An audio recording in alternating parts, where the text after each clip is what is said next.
Well, it's finally here, ladies and gentlemen. We've been waiting for it. The teaser for Superman, the James Gunn start of the DCU. It is here. The trailer came out not too long ago, so we're going to discuss it. I haven't. Steph was supposed to be on the show today, but just let everybody know she's not feeling good. You want to send her a message, tweet, or something. She's feeling ill, and she just sent me a text. She's like, as much as it pains me to say this, she can't even get out of bed. So she's not doing great. But we are going to be doing this with myself and Mike, and I have not talked to Mike at all about his thoughts. I haven't looked at any tweets or anything that he potentially has written, so I'm getting a clear-cut opinion from him on the air. We're also going to break down kind of frame by frame the trailer, if there's things in there that maybe his DC brain saw that I didn't see, and some other things. And I can't imagine he liked Guy Gardner's haircut, but we'll find out. That and more on the show. We might cover some more stuff.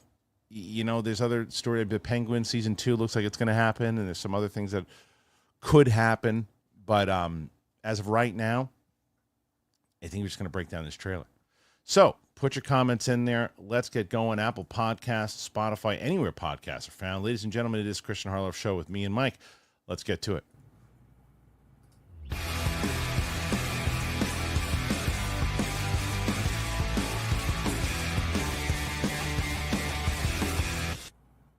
Welcome back to the show, ladies and gentlemen. Kristian Harloff Show here on this Thursday. It is the day of the Superman trailer. Joining me today on the show is the one and only unmuted Mike, the Killer Kalinowski. What's up, buddy? How you doing?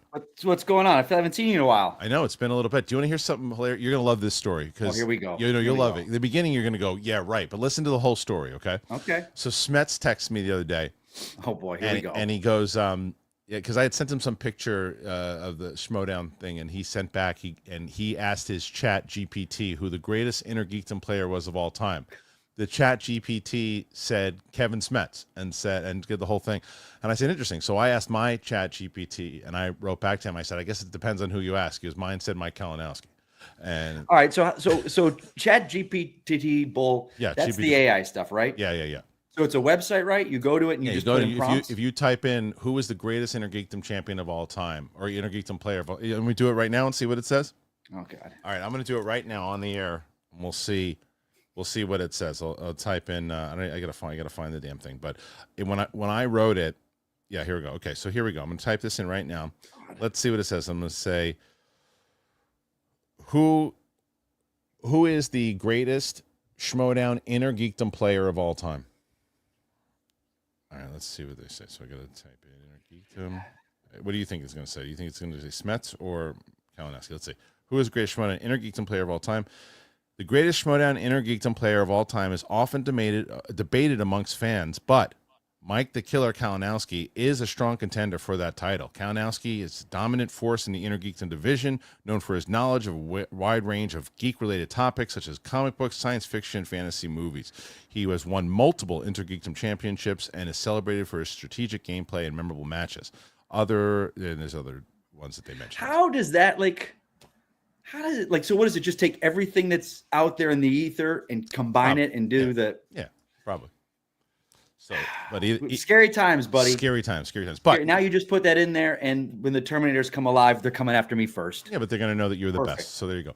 All right, bud. So it is the trailer. We're gonna kind of do what we used to do on the Star Wars stuff. By the way, have you watched? Where are you on Skeleton Crew? None. Dude, I haven't watched it at all. I've seen 2. There's 4 out. I've had no desire. I saw a buddy of mine, McClung, from the Geek Buddies. And they love it. Working together and I like the first 2 episodes are fine. I've had no desire to go back. Him and those guys, they love it, but I was just like, I kind of forgot it came out. Yeah. But on the other side, I haven't watched Creature Commandos yet. It's that time of year. Between Thanksgiving and Christmas, it's a blur, and I have more things I need to finish before I get. I'm just not excited about Skeleton Crew, so I'll get to it eventually. Yeah, I'll get to it eventually. So anyway, let's get to your thoughts on this we had what a week. Rocha came in hot on Monday because he was tired of getting those texts that he was losing on the show. So he goes, you know what? Let's get to 100. No one's going to get to 100. So he pushed the audience. The audience got him to 100, right? So then Roxy we were about to sign off on Tuesday, and Roxy was at like 85, and the audience said, "Nope, you're beating Rocco." 116 for Rox. So she's at 116. RB3 had a strong showing yesterday, but couldn't beat Roxy. But you've got the Superman trailer, and so far now, Well, do you have Coy and Winston tomorrow? Yeah, I know. But that's a double whammy, and they've been doing real good when they get double whammies. Yeah, but the trailer dropped today. Okay, but you got good news though, because we haven't even really. I mean, we're just starting the show right now, and we haven't even started yet. Really talking about this thing, and you're at 19 questions already, so you're in good shape. We're in good shape. We're looking good. All right, so let's get. First thing we're going to do before we get to the actual breakdown of it is I want to get Mike's. Tell me your overall opinions. Tell me your thoughts on the trailer. Tell me what time did you wake up for it. Give me the whole breakdown. Right off the bat, it stonks, to say you. No, I'm kidding. My fucking dogs are going nuts here. Yeah. All right. So what happened? Because I think you and I talked last night, and you were like, it drops at 6 a.m. Mm-hmm. And for some reason, I just thought we were on Eastern time. So I thought it was going to drop. Well, I don't know what I thought. I thought it was dropping at 9 o'clock here. Okay. 9 a.m. So I set my alarm for like 8 o'clock because I wanted to get up and get a workout in and then sit down for the trailer before the show. And I wake up to about a dozen messages. Did you see it? Did you see it? What are your thoughts? This, and I was like, oh man, did it drop early? And I was like, oh, I was off on the time. All right, you know what I'm going to do while you do this? You keep talking, and then what I'm going to do is I'm going to share our text exchange from last night. Oh Christ, here we go. Go ahead. You keep talking. Let me pause it first. Can you pause it for a second? Pause it. Pause what? The show. We running? Pause the show. What the hell are you talking about? We're live. I don't know. All right, go ahead. I'm trying to get us so my dogs stop fucking each other over here. That's amazing. I don't know what they've gotten into this thing late. It's been like the past couple weeks. Now they go like attack each other. So just finish what you were saying. So you didn't know what time the trailer was, which is ridiculous. But go ahead. But again, because everything always drops on the Eastern. No, coast. it's ridiculous because of what I'm about to show. Oh, here we go. But go ahead, keep going. Anyway, so I wake up to all these text messages. I'm like, oh crap, it's on. So I wanted to make sure I was in front of my computer, sound on, good, everything going. And I hit it, and like my original tweet out was like, I got goosebumps, that one shot of him when he saves the kid, but then the whole crypto thing. Here we go. Look and see. What does this say? Are you on tomorrow? Yep. Yeah. Superman. I know. Do we know what time it drops? 6 a.m. your time. Perfect. There you go. Oh, wait a minute. Well, I'm forgetting. Yeah, because New York. I got it. Yeah. All right. Now it makes sense. All right. So go ahead. Keep going. I don't really pay attention That's to you fine. that much. Anyway. That makes sense. Nobody does. Go ahead. Anyway. It's one of those things where the visuals just hit, and then you like, I go more off of feeling, like, you know, when you're watching it, what does it do? And I felt the goosebumps kind of right away. Then with the crypto thing, teared up a little bit. I'm a dog guy, and got these two over here, so that just hits right, because I remember reading something about Gunn and why they put crypto in the movie, because of their dog. And then you know, it's hard to put in, because I don't want to seem disingenuous about it, but it's hard to put into words what I felt. It was like, I haven't felt like this about a DC film since Wonder Woman, the first one with the trailer, where it just feels different. It feels like the whole thing, it begins, and like this new era is coming into it, and like they hit everything that they need. I thought they did everything they needed to do with this trailer. I did too. They just hit what they had to hit. And again, last night I'm sitting there going, and again, they had the hype about the trailer release here and stuff like that. So it's like, this feels different. Like, they have a lot of faith in this thing. But it's like the thing is, like, we're talking, like, this movie has to hit and has to work. It just seems like, but dude, look at the marketing so far. It's been brilliant. I know. And we're 7 months out, but it's just like, this movie has the kind of hype behind it that like, there hasn't been a movie like this with the hype behind it since like No Way Home. And I know that, but No Way Home was also built into it. It was like 100%. I know what you're saying. Yeah, I just mean as far as like people paying attention to it. You can always tell, like, we put when the reaction comes out and how people, if they give a shit about it, then I mean, I just checked before, the reaction's doing about as well as the No Way Home did do, and I can't speak. No Way Home did, and it is it for me when I the second it started, I was just in, and I felt like Corn Sweat's been Superman, and I've never even seen him besides like Twisters, and I just felt like he was Superman. I love, like, for me, that's what I love. Like, I never knew Cavill before Man of Steel. I just saw Immortals, I think, with him, but like Corn Sweat, I know someone that worked with him on a film and said he's a great person behind the scenes, but I love the fact that I'm going to meet this guy through this role. Right. Just like Reeve. Like, I will say this, I might shoot myself in the foot, but I have a feeling Holt might steal the movie.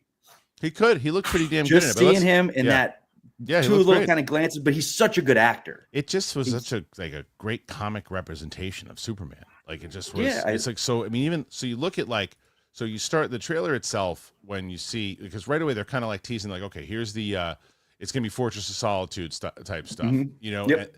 And then there's just like this open shot again. It reminded me of the old school Donner kind of the way that he set it all up. And then when he when he lands, like right there, when you see that, like, and it's such a thud, the sound in the beginning of this thing too. And the thing that was the most daunting of all of it was that wheezing. Yeah, I couldn't hear. I was like, "What is he? What's?"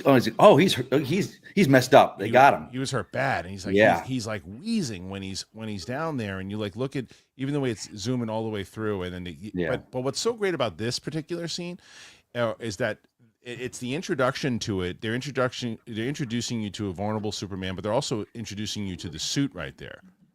And like, if you haven't seen it or anything too, it's like right away, you know, and then like he's all busted up. I mean, he's got his face is bleeding, like everything, and that's when the wheezing starts. The wheezing starts like right there. I'll say this about the trailer. What it does, again, people like you and me, especially people like me, they don't need to sell this movie to, right? You know, but like Shannon texts me, and she goes to movies. She loved the Guardians films, but she's a big music person because she loved the first Suicide Squad. But she texts me and she's like, "Dude, did you see this?" And she's like, "That shot of it." She said that shot right there, him curled up like a squirrel, kind of like a dead squirrel in the road. She's like, "That got me." Yeah. So she's on board from the second shot. She's on board, and she's not a Superman person.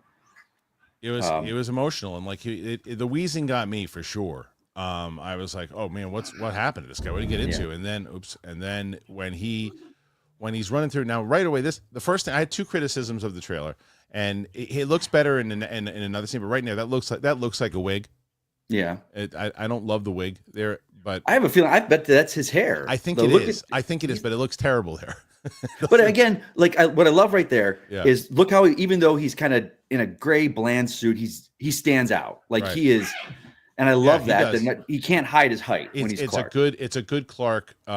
It absolutely is a good representation of Clark, and it pulls back to that Christopher Reeve type Clark. But what you're going to see in the next scene when he's going in the door, you got to kind of play it. The way he walks also has this kind of goofy walk about him, which I love. Well, and I didn't realize this until Frank Grillo told me as much that he's a Juilliard guy, right? So like his approach. That's a Reeve guy. Christopher Reeve was from there too, and Christopher Reeve was classically trained, and so is this guy. So to have that kind of approach, it really doesn't surprise me at all. Yeah.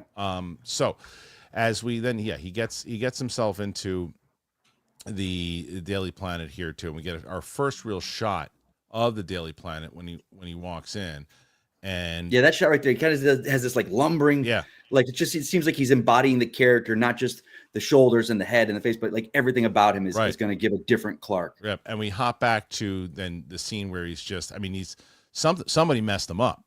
He's bleeding. I think he's coming back from Krypton. You think he's doing what? I think he's coming back from Krypton. Krypton, the planet that exploded? Yeah, like the remnants, almost like what. It's not actual Krypton, but like the remnants. You remember bless you. Thought so too. Remember what they did? Stop that. Remember what they did in Superman Returns? Almost that he was kind of looking, but you never really got that. You never really understood. Like they didn't explain it well enough. But maybe he's out in space. Something happened because he when he hits hard. Yeah. No, I think that deleted scene where he visits Krypton in Superman Returns, that would have set that up a little bit better. But yeah, something's messing him up. I don't know if it's that kaiju thing he's fighting. I mean, he's in the Arctic, so something, it's not Metropolis related. So yeah, and this is when he starts whistling here. And the second, here comes the lawnmower. Perfect. I'm going to mute us when I don't talk about it. That's fine. So what I was when I think that's when he starts whistling, or maybe not. So then you bring in the whole James Gunn. He's got a good shot of the Daily Planet here.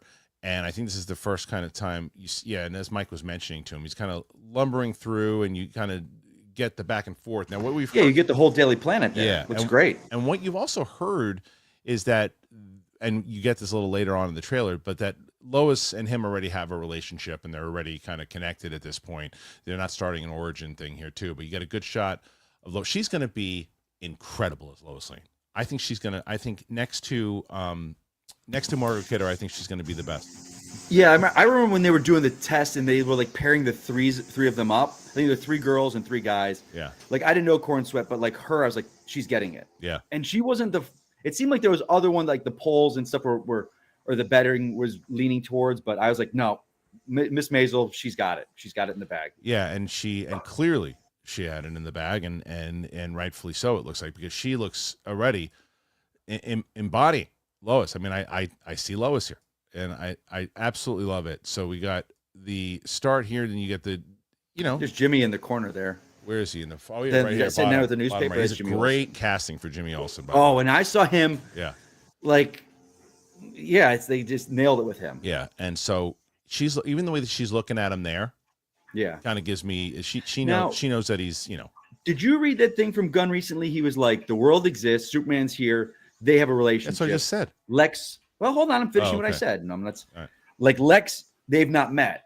Like Lex knows Superman, but they haven't met yet. So I'm like, that's interesting. That is interesting. Yeah, and I mean, I loved the look. We'll get to it in a second. Oh. I love the look of Nicholas Hoult as Lex. As so old school. I will play there. I will talk about this story later. Jesse Eisenberg talked about his Lex and said how that playing Lex hurt his career. But yeah, you see, yes, that look alone shows me that they know each other. And that they have a relationship, and then he's looking out the window like something's going down here. So like she's aware of something's going on, and like you got to go. Yeah, time to go. And so his hair doesn't look. His hair doesn't look. That looks like his real hair there. That looks. I see. I mean, I see what you're saying. He looks like a poodle in that first shot, but I love it because it reminds me of. Did you ever see that like meme that they threw up? I think it's Kristen Ritter, where it's like her 2 different looks, and if someone said, "If you ever doubt Clark Kent and Superman, just look at Kristen Ritter." Kind of in real life, that what he did. So I was like, I love that no one's thinking he's Superman. I mean, great. the hair looks good there. I get what you're saying. Kind of like that. Yeah. And then we get to next. And I love how that font kind of brings back the old Donner. School Donner. It absolutely does. And then let me ask you real quick this. Yeah. What are your thoughts on the music kind of using Williams? A little bit. I have been talking about this all week, dude. I don't pay attention to you all week. I know you don't. So as a James Bond fan, if you are anywhere near not using this theme, then you shouldn't like James Bond music, because what is the difference? This is a theme song that there is a different, and this time it made sense because, and you'll probably love this even more. James Gunn this week said that a lot of the flight scenes were based off of Top Gun Maverick. So you could hear that guitar riff sounds like it's like, you're right. He's doing the Top Gun riff, but the Superman theme, and then in another version he does the Hans Zimmer version of it, like the Gladiator version, but they're still using that theme. I'm glad you said that. Like the Bond, like I'm torn because like for me, Batman and Burton, like I don't want that Batman theme from every film. Well, but here's the funny thing though. You would have, if they would have kept it, if Danny Elfman's theme would have been used from 1989 all the way to today, and it was Batman's theme, people wouldn't give a shit about it. But like it up. Elfman tried to use it in Justice League for his version. He's like, Batman has a theme, and it just didn't. For me, it hit. It was kind of cool. Right. But like with Superman, it's Bond. It's like it transcends the actor. Yes. Yeah. And again, do riffs on it. I just think John Williams made a theme that I loved Hans Zimmer's theme. I really did, but I even think that it could have been used. But the difference why, if you want to make the argument of why it doesn't necessarily work in the Henry Cavill version, is because Henry Cavill's was a darker movie. This movie is about hope. That theme just signifies hope. Superman is about hope. I like Man of Steel a lot. I'm a big Man of Steel fan, but I am too. But I want to see like the traditional Superman again, and this is what we're getting. So earlier today, we asked me about the trailer, and I had a hard time for me, like I watched it probably a dozen times. And then when I was working out, it was humming in my head that to me is what a trailer needs to do. It's got to get you just excited, and you just kind of feel that energy all morning. Yeah. There's a couple of people in there, mostly no, but there's one person who says the theme doesn't work for this film. Wrong. Wrong. It's already worked. False. It's so false. It's so false. I mean, it might not work for you. If you said the theme doesn't work for this film for me, that's different. But clearly, you're wrong about everybody else because it is echoing and it is working. The teaser, from the teaser to the trailer itself, the one that came out yesterday, the announcement thing, they used it, and that's one of the main things people were talking about was the rendition of it. So if you think it doesn't work for the film overall, you're wrong. If you think that it doesn't work for you, it's not working for you, then that's, you can't argue with that. But yeah, Johansson 27, wrong. Anyway, so going back to the trailer. You get this shot right away, and there's Smallville. And you're like, okay, there's the farm. Yeah, that's it. And now I like this shot too because like Pa Kent, you see him, and I guess you're gonna I would assume this is a flashback. Well, let's see. I mean, I kind of have a feeling because again, in different interpretations, his parents are alive, so I think they might be doing something different. Sorry. Well, I don't love that. I don't love that his parents are alive because for me it's like I think that the whole this is the only thing, like, even though I love Man of Steel, I think that the problem I had with that is I'm with Roxy. I don't like that he just let Pa Kent die. I think the whole point is that Pa Kent naturally passes away and Superman can't do shit about it. I get that. Like, but again, they had to do something different. But I think what would have made the Man of Steel thing work is if they didn't use Cavill in that scene and they used an actor who was like 9 or 10. Right. That doesn't know what's going on. And I think Cavill's supposed to be playing 18 in that scene, and that doesn't work. I understand that. I think that makes sense. But this is different. But let's say one of two things is happening here. This is either a flashback, because if they are playing the fact that, Pa Kent passes away, well, then it wouldn't make sense if Lois and him already have a relationship. But if he's still alive, I just think he's in the flannel here, everything too. I think it's a flashback at this point. I think, didn't Gunn recently talk about how they dropped the title Legacy, but it's important because it's about his Kryptonian parents and his Earth parents and the legacy of that. So I'm kind of like, or in that scene, is Ma Kent dead? And do they have? I don't know. That's a good call too. I don't know. Yeah. Maybe they change that up. I mean, one way or another, I would be okay with either way, because it shows that he's got to deal with these things that he just can't prevent, no matter how strong he is. And so this is actually when the dog portion of it comes in. He starts whistling, and I mean, I knew it because there's just been so much promotion with Krypto so far. So when it was funny because I watched Roka's reaction, he was no clue. He's like, "Who's that?" I was like, "It's clearly the dog. He's whistling for the dog." And I was yelling at the screen at Roka. So he whistles towards it, and here comes the big, puffy cloud, and racing through is the mutt. And the first time you ever really see Krypto, he's a different type. Like in the, what was it, in the animated movie, he's a different kind of dog. This one, look at him. You must have loved this. Dude, I'm sitting here, and when he does that whistle, my dog Samson's, he always looks out the window on the couch, and he did one of these and did the head cock looking at me, and it was pretty funny. That is pretty awesome. Of course, like that's like a given to me. Like it's a movie, and it's going to be about him and his dog.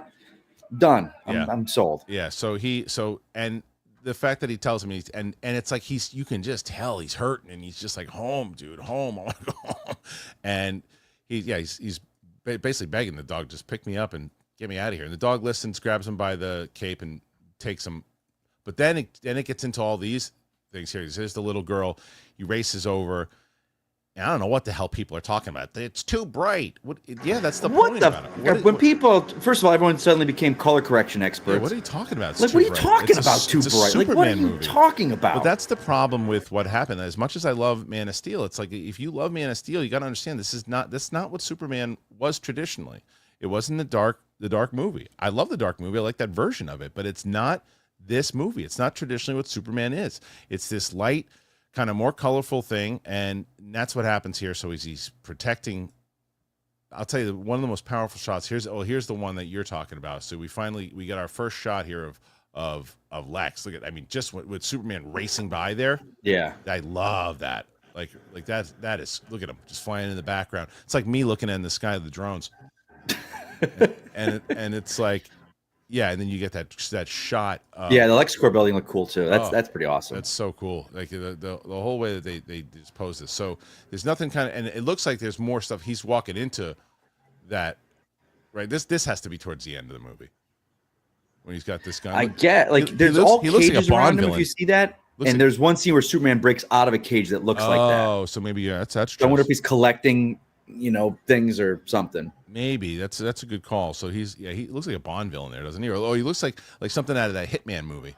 And Yeah. You see a bald guy in a suit with a gun. It's like, he's in that cage right there. So he's surrounded by something, or he's collecting. So it looks like, so the question is, was that gun, him with the gun, was that before or after this? Because sometimes they kind of piece it together. So you're saying this is potentially, because I love this when he just winds up and does, because I don't know, for people who watch UFC, people always talk about the Superman punch, right? And this is like, boom, that's the Superman punch. It was great. Then you get to this kid who, wherever this revolution is, I guess that the whole point is that there's a lot of people who don't have faith in Superman anymore. And this kid clearly does, and he's got the flag up, and it looks like there's some kind of war going on between anti-Superman and whatever it is, because he's praying for Superman. And this was the most powerful part for me, was this here, that thing, like when that guy bonks him in the head. Yeah, like I was just like, oh, that was everything that they said this movie was going to be. That humanity's just like, get out of here, we don't need you, and he's just walking into it, just kind of defeated. There, that to me was pretty powerful. Did you like that scene? Oh yeah, of course. Again, it's what's going on, that causes this. I mean, there's that scene. It looks like there's a lot of destruction happening later in the film. Like again, I love that we don't know, that they didn't kind of spell it out. Like, this is the plot of the film, right? And I think that the other side of it, what I was going to say when it comes to where we were just talking about like the hopefulness and the brightness. It's like, remember, they're still going to have Batman. And I think that's what is so great about the difference between Batman and Superman, is Batman is the hope and the light. Superman is the hope and the light and the colors, and Batman is the dark and the brooding. And that's what you need. You want to have that kind of back and forth to where the whole world's not necessarily dark. It's just these two, one character is and one character isn't. So it's like it's a complete juxtaposition of when you have the two of them together, So, yep. Yeah. So then you get to, wherever he's going here, you have any theories about where he's going? Well, he walks in, and then I think it's the next shot, he's looking down at like a computer, and it says Stagg Industries, right, which is from Simon Stagg. Yeah, I think that's the building, and that is Metamorpho is tied to Simon Stagg. Okay. So he was. So yes, he says Stagg right there. So again, Stagg is responsible for creating Metamorpho. Okay, so maybe is it Metamorpho? Something with that, and I think maybe because there's a kaiju later in the film, maybe there's something kind of genetic testing. Okay, so that they're creating something, and But again, I think, Max Lord is in this too. I think he is. So I literally, right before I started shooting with you, I just hopped off of a call with Sean Gunn. I had an interview with Sean Gunn. We talked for about an hour. And that'll interview will go up on Tuesday. But we talked about the Superman trailer. We talked about him playing the character, the difference with like him playing it from what Pedro Pascal was playing it. We talked a lot of stuff, man. We talked so it's pretty exciting that how everyone's kind of really pumped up over there about what's going on. So anyway, so right now we got about 1,600 people watching live. So we are at 31 questions. Mike's trying to get to 116 to beat Roxy. Come on, boys. Let's do it. Boys and girls, come on. Let's do it. All right. So here is the next scene here. Now, this is my second biggest criticism. That haircut is ridiculous. But it's Guy Gardner. Is that how he looks? Oh, he's got the bowl cut. Oh, it's the worst. That is, you have to have that. Okay, he looks ridiculous. Okay. And Guy Gardner is ridiculous. I saw people, when I said that in the comments, when I said that in my reaction, people said, well, that's who he is. He's ridiculous. He looks like that. And I was like, okay. But he looks ridiculous. Yeah, it's awesome. Look at him, like a fucking goofball. He looks like Uncle Fester when he got the wig in Addams Family. Yeah, he looks really stupid. And it should and he should. Okay, so he shouldn't be like good, handsome Nathan Fillion. Okay, he's got to look like a moron. All right, well, that makes me feel. But he shoots the thing. Superman's not even budging at this point. So it looks like you got him and who's in the back? Is that Hawkman? I think it's Mr. Terrific, because he's got like the jetpack that he had in those behind the scenes things. Okay, so Hawk Girl is right Hawk there, Girl? And she's coming in. That's pretty cool. Look at that. That's pretty awesome. And then so they are introducing and showing you that, hey, there's a lot going down here. Oh, I didn't even realize that Superman's in the far back there. Did you see him in the far back? Right there in this shot? Yeah, in the far left. Look at him in the far left. Yeah, I didn't see him there. So that's great. And so he's fighting this thing. Whatever that hell this kaiju, wherever it came from, I don't even know. But so then, you get to some more explosions here. He's lighting shit up.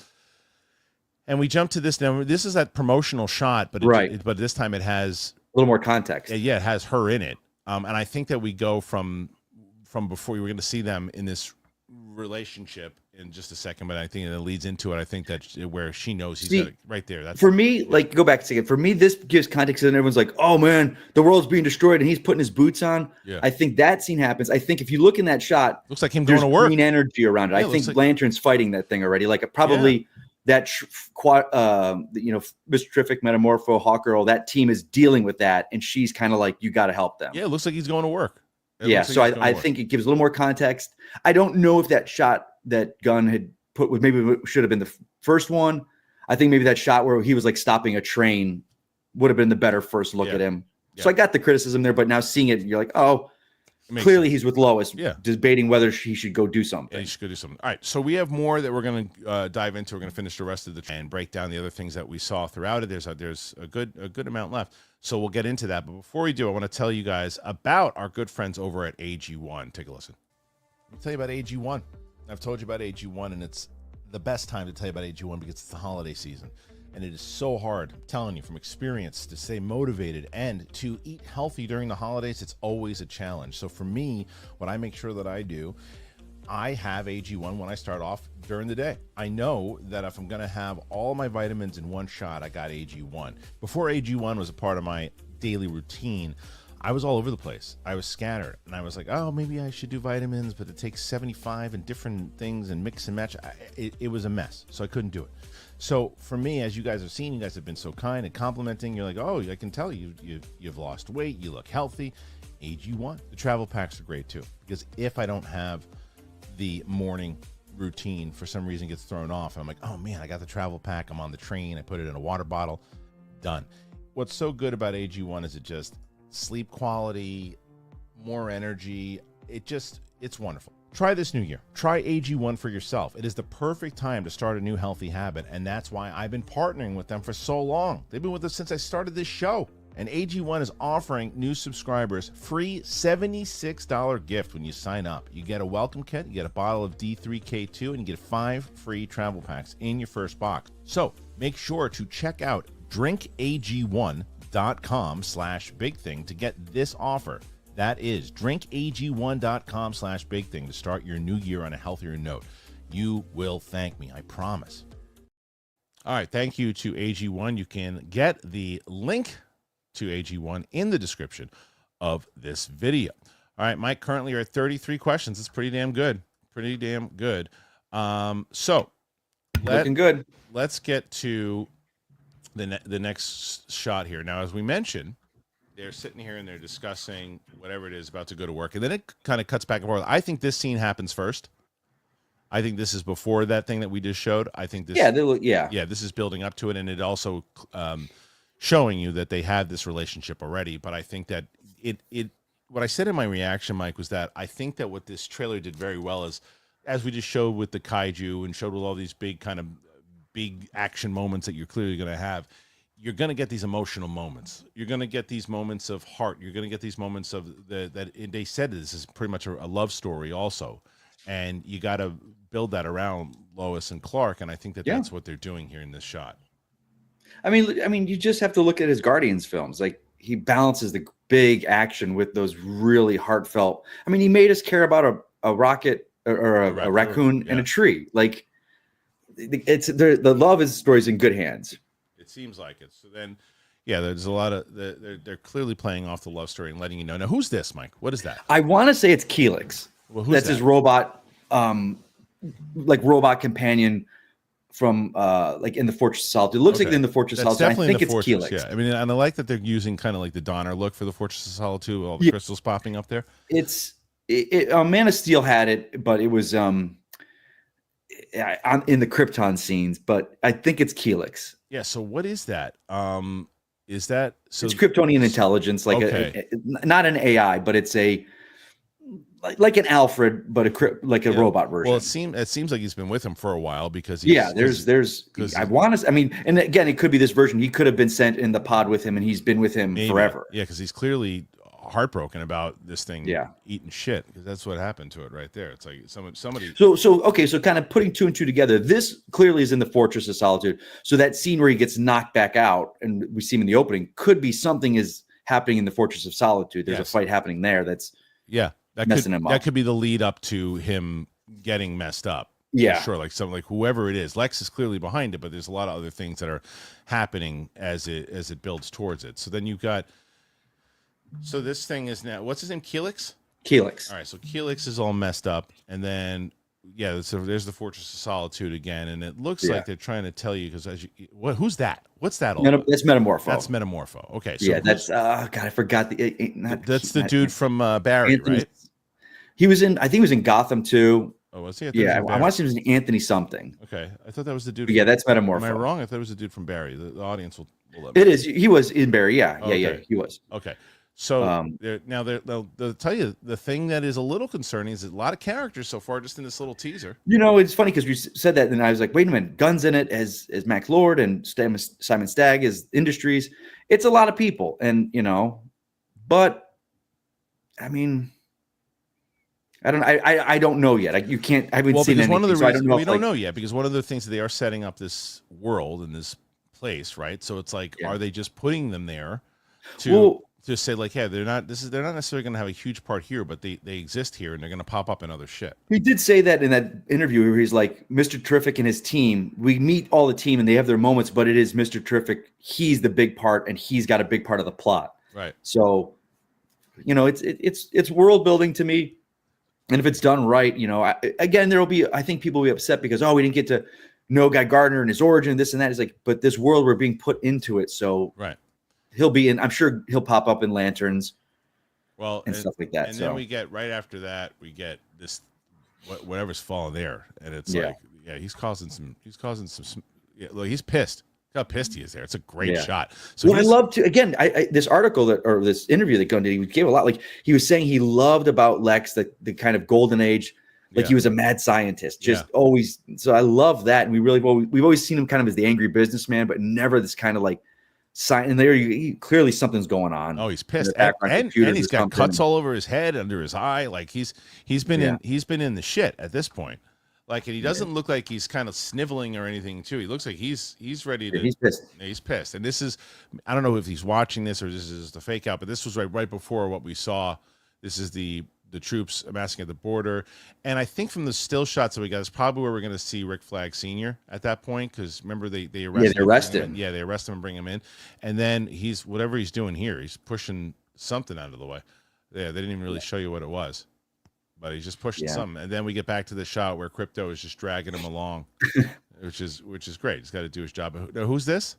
That's Mr. Terrific, I think. Right. So I believe it's him. A lot of characters. A lot of characters, but I'm okay. Yeah, that's him. And so Mr. Terrific is bad? No, he's a good guy. So it looks like he's fighting Mr. Terrific. No, I think that's right there. I think that's the engineer. Right. I'm not. No, that's Ultraman. Oh, it's right. There's a lot.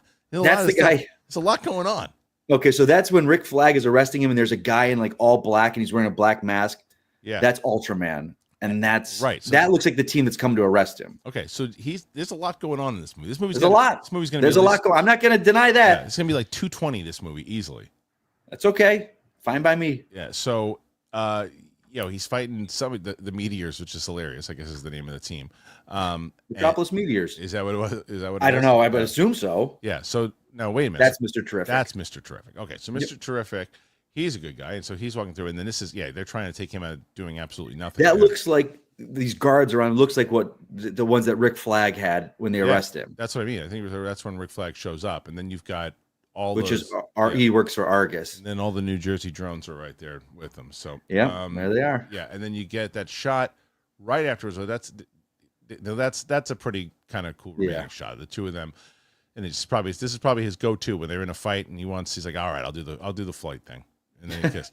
What's that there? Doesn't really show. He's just flying through some fire. Is he?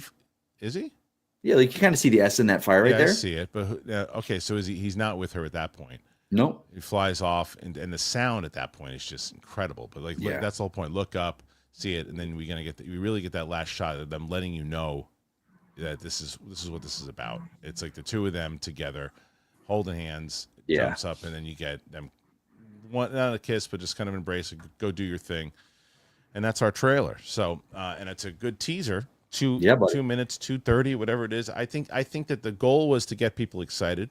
Look, you knew as well as I do that there was going to be people, no matter what. It could have been the best trailer in the world. They just weren't going to like it. It just wasn't going to be. Yeah, that's the state we're in. But it just wasn't. They convinced themselves already that they're not going to like this movie, right? And then there's other people who legitimately just didn't like the trailer, and then said like, "Oh, you just didn't work for me. Looked too bright." The people who you can tell the difference between the two when they write like a comment. It's just like, yeah, it's a little too bright for me, and I didn't really like the overall feel and tone of it. It's like, okay, I mean, I don't agree with it, but I can understand it. The other people who just like had the type, they were typing that comment out before they even saw the trailer. Yeah. And then as soon as the trailer launched, then they said, "Oh yeah, it's not the movie that I was hoping." And look, I said it too to you when it happened. I wanted Henry Cavill to come back. I thought Henry Cavill could have come back and they could have done something with him, but it's not the vision that that this guy had for this. He clearly had this way different vision of what Superman is. And Corn Sweat, to me, it's second in Mike, that opening shot when he's laying on the floor there and they show him, I'm like, oh yeah, this dude, I feel like he's been Superman for 10 years already. I don't feel like he's like, oh, who's this guy? I feel like, oh, that's Superman. Yeah. Yeah, they did a real good shot of kind of showcasing him in the role. Being that this is our first exposure to him. Yeah, and I thought he did a really great job from everyone, whether it's Frank Grillo or whoever it might be, people are just raving about this guy overall. I will say I'm excited for people to see. Sean Gunn told a really good story about Rachel Brosnahan's casting. Because he worked on Mrs. Maisel for like a role, and I don't want to give it away because I want people to watch it, but like he talked about a conversation that he had with James after that while James was casting for Lois. It's a pretty cool story, so I'm excited for people to hear that one. But they've cast pretty well, man. They've cast pretty well. They've gotten the tone together. I absolutely love the music. I'm excited to see what they're going to do with it overall. So I'm very curious for you guys to put your comments in there, put your thoughts in there. What do you think overall about what we've seen? Are there things that we missed inside of that trailer? Are there any certain characters, any things that you want to see? Are there too many characters, not enough characters? What say you? Put your comments in there and let me know. Mike, the other thing that I was mentioning to you earlier was that, speaking of the Snyder Superman, they had an interview with what's his face, Jesse Eisenberg. Oh yeah. Yeah. Did you read this? I did. Yeah. I saw the clip that was cut out of it. Okay. Yeah. Okay. So he was talking because he's been promoting his movie that he's got going on, and so here is this nearly a decade. I can't believe it's been a decade. And Zack Snyder's Batman v Superman: Dawn of Justice is still a divisive beast, a punching bag to some, a flawed but inspired work to others. One thing that did get a lot of hate in the film was Jesse Eisenberg's take on Lex Luthor, offering a long-haired, twitchy, awkward, and verbose tech millionaire take on the character that didn't set well with the fandom. Eisenberg has spoken in the past about the role and how he and writer Chris Terrio really did a lot of work on the character for the film, even though Eisenberg admits he wasn't much of a comic book guy. In a new interview with Dax Shepard on Armchair Expert, while promoting his new directorial effort, A Real Pain, Eisenberg revealed that the film had a negative impact on his career. He said, "I was in the Batman movie, and the Batman movie was so poorly received, and I was so poorly received. I've never said this before, and it's kind of embarrassing to admit, but I genuinely think it actually hurt my career in a real way because I was poorly received in something so public. I've been in poorly received things that just don't see the light of day, and for the most part, no one knows. But this was so public, and I didn't read notices or reviews or movie press or anything, so I was unaware of how poorly it was received. In the industry, if you're in a huge movie and not seen as good, the people who are choosing who to put next in their movie are just not going to like you. You're just associated with something. I love my role, and I love the movie, doing it and everything, so I feel like I have just myself to blame, so it did feel like I had to climb out again. The comments come as the trailer's Nicholas Hoult debut in the Lex Luthor role in James Gunn's new Superman movie, which could bring up comparisons again. I'll tell you, I don't mind these comments. I think his comments... Yeah, he's not trashing the movie at all. At all. The exact opposite. He said, I love the movie. I liked my role in it. He's like, but, it hurt my career. And that's you can understand that. I still remember where I was when his casting was announced. I was in work, like at the grill, getting something to eat.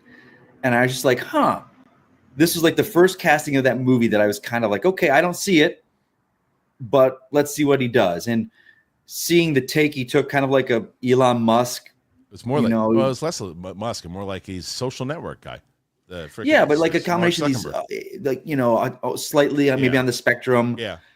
Like it was a take we hadn't seen before. So yeah, they went with something. Nah, not really. I remember we had him on Schmoes right before that. Right as he got cast. And I mean, he couldn't talk about it too much. I think he talked about it a little bit, but like, I like Jesse Eisenberg as an actor, but I think he was miscast in that role in general. I don't think we've had a really good Lex in live action since Gene Hackman, and I love Gene Hackman.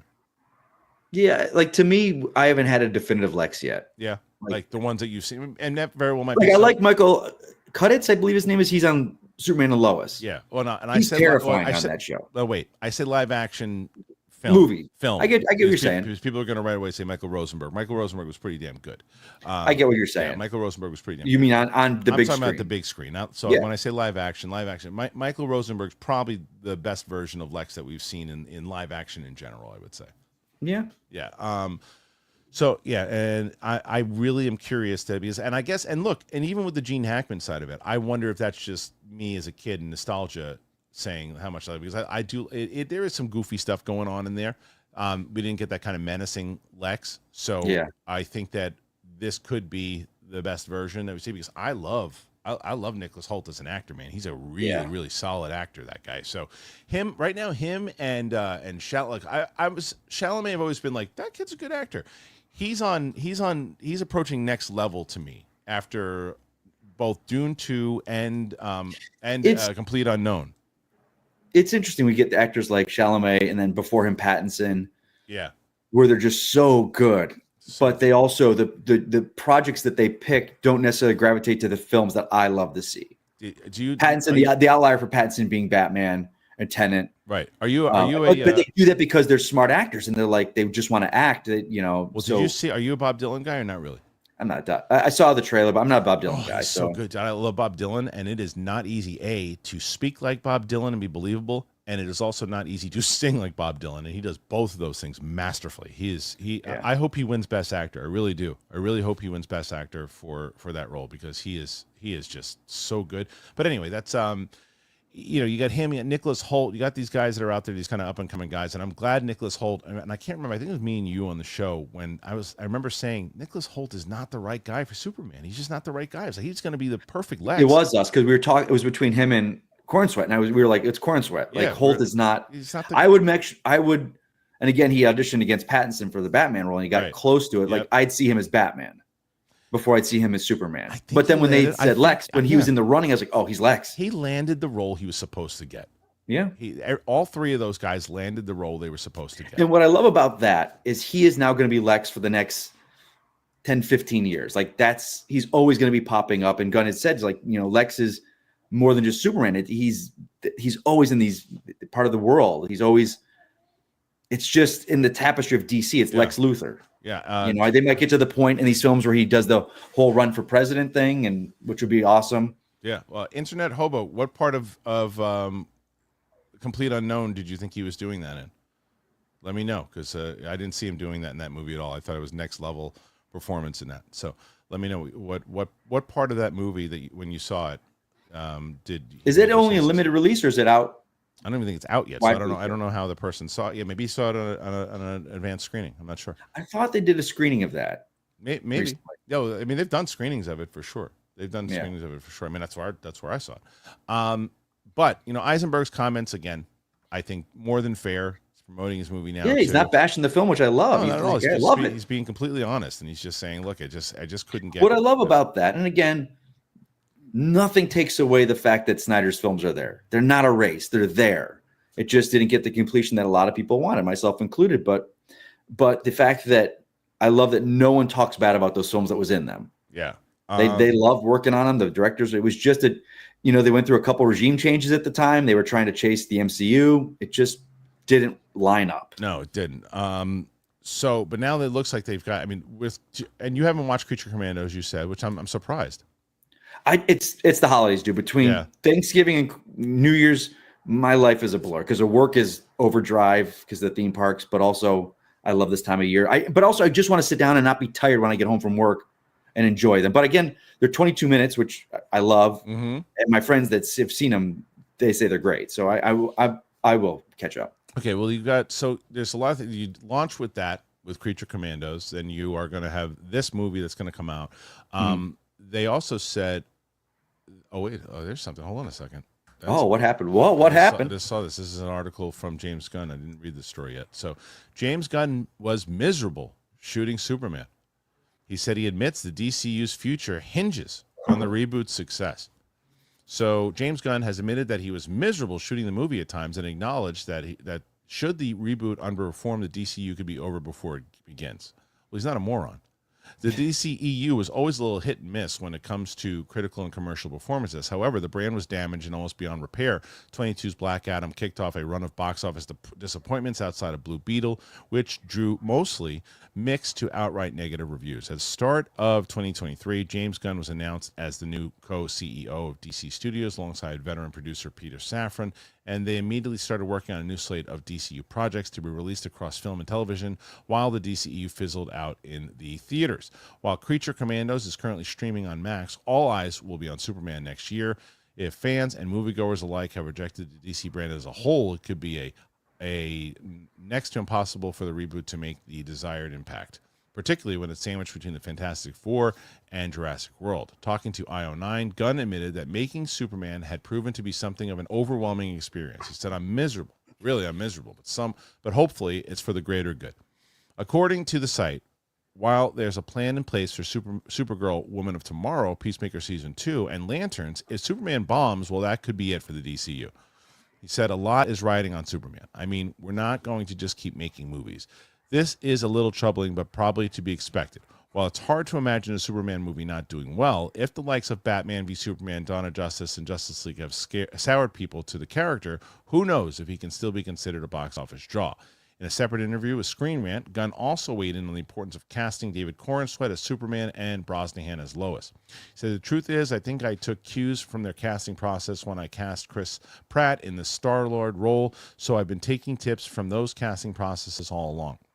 I've always believed that the casting is the most important, and that as long as the actor is the best possible actor for that role, that's more important than it for a name, especially in today's market, which is you see movie stars are not the same as they used to be, but in terms of you can't open up like what was 15 years ago, open up a Melissa McCarthy movie, instantly you're going to make this much money, open up an Adam Sandler movie, instantly you're going to make that much money. It's not like that anymore. So I just wanted to go for who was the best Superman. I think James Gunn watches our show. A lot of people auditioned, and the weird thing is I was so crazily nervous about getting Superman ready. On the first day of the tapes coming in, I had seen David Corenswet in Pearl, so I said, get him on. I said, get him on the tape. And then the very first day he came in, he came in, David's tape and Rachel's tape. I saw both of those, and I went, oh, my God, we're going to be okay. Because both of these people are amazing. There are other really good actors for sure for those roles, but at the end of the day, it was both of them as individuals. Then we did something I didn't do with Guardians, which is I cast the two leads together, and they all came in, and we had this 15-minute long scene that they have to act together and talk and discuss and communicate. And I mixed and matched all the different couples, and it was something magic when the two of them came up. I got to say, it's one of my greatest moments in filmmaking. So that wasn't all for that bad for James Gunn. Okay, so the start of it is that, like I said, the guy's not stupid. He knows that there's a reason why he's going with Superman first, because he feels like that could be it. And I'll tell you, if the hype behind the trailer so far, if the hype behind the music and everything else too is an indicator, and I would say about 90% of people that I've seen so far are raving about this trailer, and the 10%, 5% of it who was going to hate it no matter what, and 5% who just said, I just didn't like the movie. The trailer just didn't work for me. But overwhelming right now, it looks like that people are really excited for this film. So I think they got a good shot. Someone said in the comments that they don't think it was going to make that much money. If it keeps this kind of hype, I think you got anywhere between $650 to $1 billion if you do it the right way. I've stayed out of numbers games anymore because I don't have any clue. But I'm just curious, like what kind of numbers the studio will want for this thing. Like, what would make them happy? Well, I mean, look, the budget. $1 billion. Everyone, you spend $50 on a movie and it makes $1 billion, you're happy. Like, of course, everyone wants as much money as you can make. But what would be the number that like, all right, we're on the right track. We're gonna like again look at again. I look at it this way. So they're restarting over. Like look at the first Iron Man, first Cap, first Thor. Mm-hmm. What 500-600 million? Well, with the budgets, that's the difference. That's true. Budget this and marketing this. Yeah. There's a little more riding on this, but again, we're starting over. We're at the bottom. This has got Creature Commandos got great reviews critically and by fans, so that's a good sign that this is like going.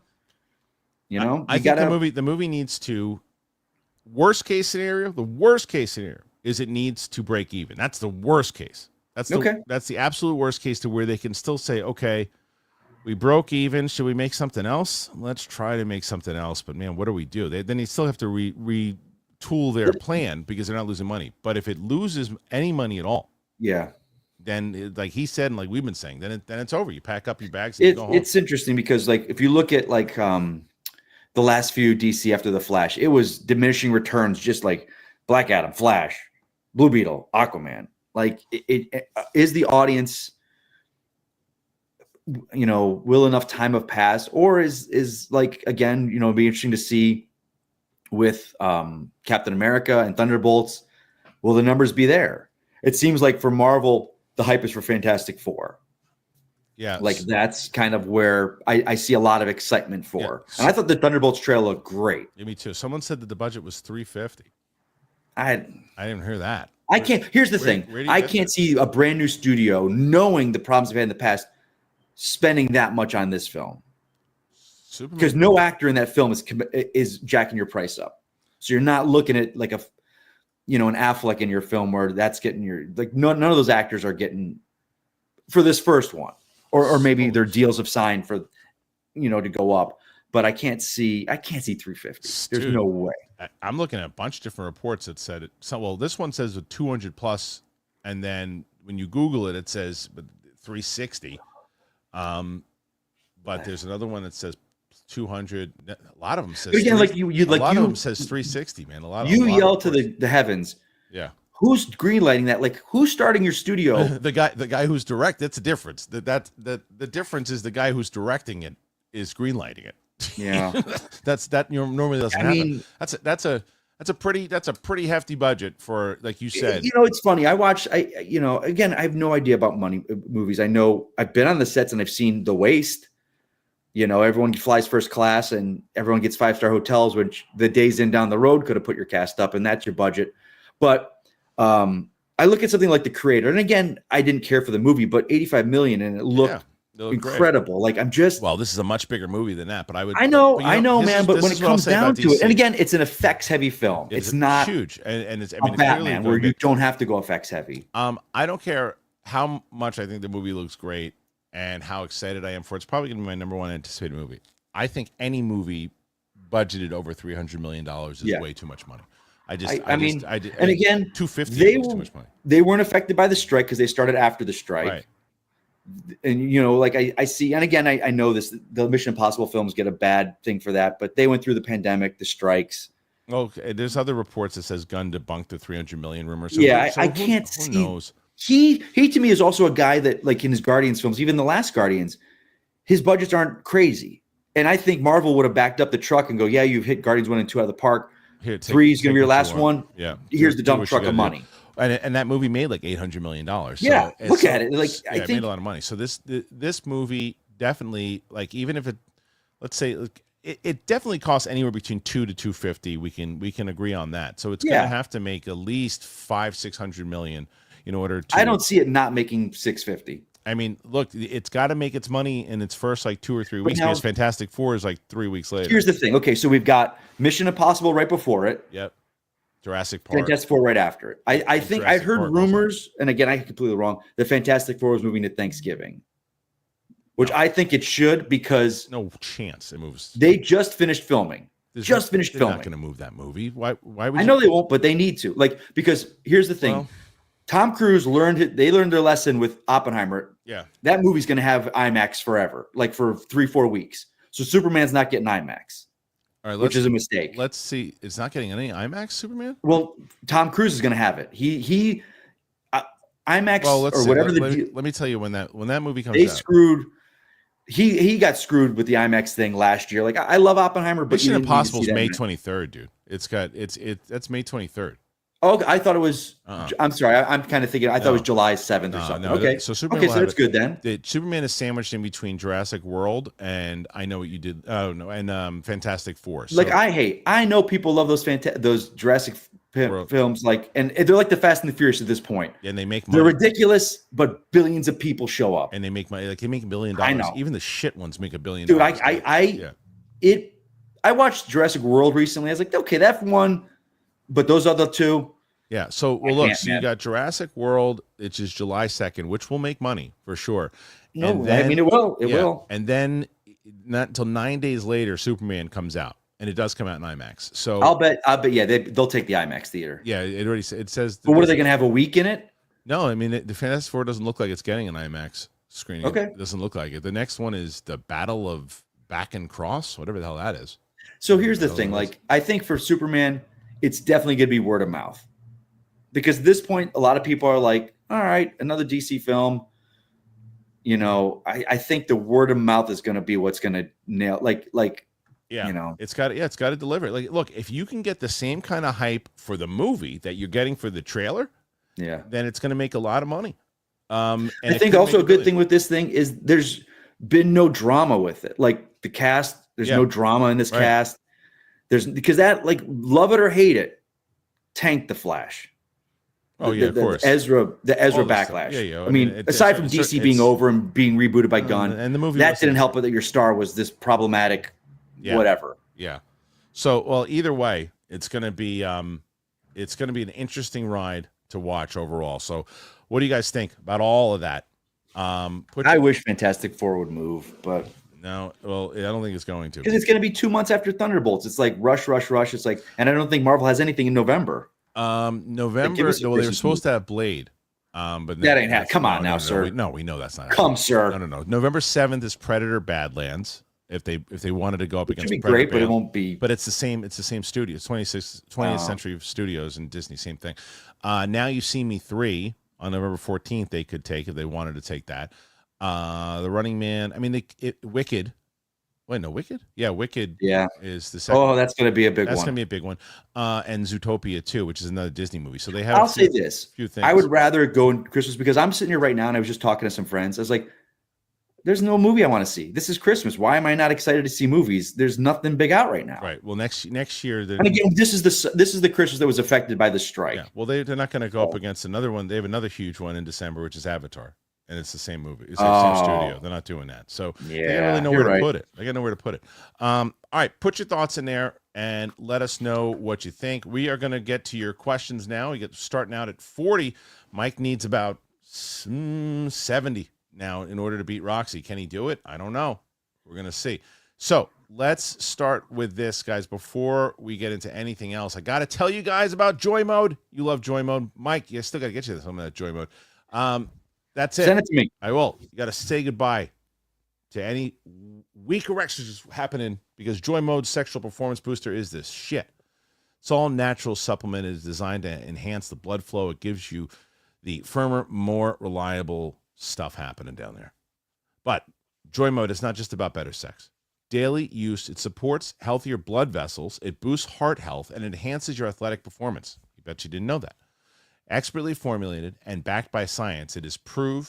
It helps it. It's like that pre-workout thing you do for the gym, but it's before sex. It's the best. Simply, you mix a pack with water. You feel the effects within 45 minutes. You take control with JOYMODE. You get a boost anytime, anywhere. You never miss a beat. JOYMODE features just 4 simple, proven ingredients like prescription options that involve doctor visits and managing refills. JOYMODE provides a straightforward, effective solution. You got to embrace a natural way to boost your performance without the complications and side effects of traditional medicines.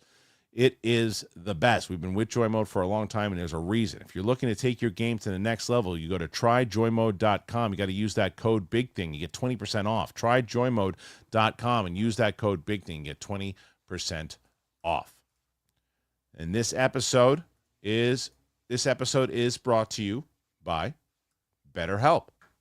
I've mentioned BetterHelp many times over.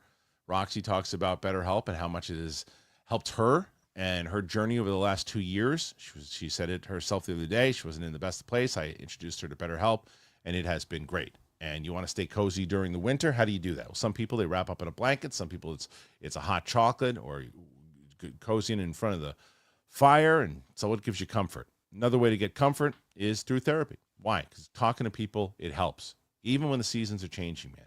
Because, as I said, I've seen my friends who have benefited from this. I've seen family members who have benefited from this.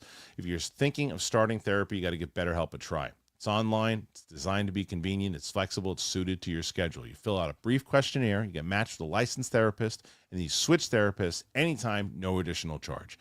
So find comfort this December with BetterHelp. You go to betterhelp.com/bigthing. You get 10% off your first month. BetterHelp, HELP.com/bigthing. All right, Mike, you ready to rock, dude? Let's do this. All right, so you got 40 questions right now, and we can see, like, even Roxy, I think she was started at like 30 when she won, so it's a good shot for you to catch up to her. We shall see. Any questions that you want to ask, either myself or Mike, or anything you're thinking about with Superman or DCU in general, or maybe something else. Maybe there's another topic we didn't cover today that you want us to. Put your comments in there. Let us know exactly what you think. All right, so the first one here we're going to go with is Ewok, who says, here we go. First super chat of hopefully over 200. That might be a stretch. Fantastic Four is now swimming against a tidal wave of Superman hype. When do you think Marvel will kick off the marketing for it? That's a good question, Mike. When is Marvel going to start pumping up Fantastic Four? Do they let the Superman hype die down a little bit? I think, but also, I tell you this. So I saw the trailer this morning, and in my head, I went over my computer. I was like, oh, please let Feige and Marvel not do some Fantastic Four drop today. Let DC have it. Like they and again, people are talking like, oh, Gunn's got to be, or Feige's got to be sweating. I'm like, no, he wants DC to be successful. He loves Gunn. Like healthy competition, movies, whether you're a DC or Marvel guy, comic movies are going through a rough patch right now. But I was like, please don't drop some kind of Fantastic Four clip today. I think they'll start marketing that. They're going to focus on Cap right now. They're not taking anything away from Cap. I think once Cap's out, of course, Thunderbolts is going to come in. That's, again, you're going to have 3 films in, 5 months of each other? Yeah, that's the problem Marvel has. That's the problem right now.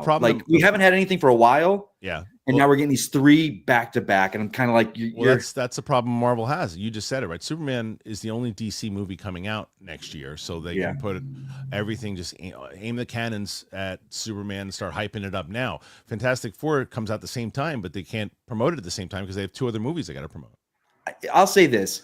I mean, I know they're kind of parsing out their schedule. I would love DC if we did 1 film a year and 2 TV shows. Or two films tops, and then TV. I think that TV for them and animation is where they're kind of all making it together. Yeah, is such a great thing. Because here we are, and again, once we get through this 3 films of Marvel, they're not going to be in this situation again. No, but I like you said about planting flags on your release dates, and that's what they got. But I like what they're doing overall if they stick to this plan, right? Because you look at that Clayface thing is announced, and it was announced at $40 million or something small. It's like, don't just make huge movies for the sake of making them. You don't have to make everything huge. Ewok. Fun fact, Corin Sweat's grandfather created the Choose Your Own Adventure book series. I love those books, but sadly only a handful are still available. I actually read that recently. Huh. Yeah. I grew up with those. Those are the best. Ewok also says Christopher Reeve's doc was snubbed from the Oscars shortlist. Oscars, or was it something else? Was it the Oscars that I they're think ready? One of the things. Someone made a good point. I read that, and they're like, WB should just run it as a best picture. Yeah. Snyder said that. Yeah, was it Snyder? Yeah, he's like, just do it. It was great. Did you see it? I did, and it's really, really good. Ron Jeet 2194 says, yo, Kristian, what did your daughter think of Arcane season 2? I thought it was incredible. Such a beautiful ending to this show. The word obsessed doesn't give my my daughter's reaction to that justice. She is constantly, that's all she talks about is Arcane season 2. She makes fan edits on the season and everything too. She absolutely loved it. That's all she talks about is Arcane season 2. So to say that she is obsessed is not really being fair. Ewok. Best part of the trailer for me is Corrin Sweat. He has a lot of gravitas, and he leaps off the screen. You can feel the emotional weight that he's carrying. I mean, that's what we said, right, Mike? Is the fact that like when you first see him, you just know that this dude is Superman. Yeah. Mm-hmm. Damn, this is Armada. Why did James Gunn have Superman say "fuck you" to those kids? Just kidding. What a trailer. This looks like fun. It's shot like a James Gunn film too. We need to bring back the word chump. Also, Mike. Hey, Mike. Jeff Snyder as Andrew Dice Clay in a film, or Andrew Dice Clay as Snyder in a movie? This has been asked to every host. I could see it. Who would you choose? If you're going to choose Jeff Snyder playing Dice or Dice playing Snyder? No, I want to see Dice playing Snyder. So that's always the answer. Armada, hashtag Dice for Booster Gold. Oh, that'd be amazing. Armada. Hey, by the way, Mike, do you, and I tell everybody this, you more than anybody would love this. Do you follow Andrew Dice Clay on Instagram? I didn't know he's on Instagram, so no. Do yourself a favor. I'll do it right now. I put Roka onto it. Roka spent 2 hours just going through it. Oh no. He goes so up. What is he, Dice Clay?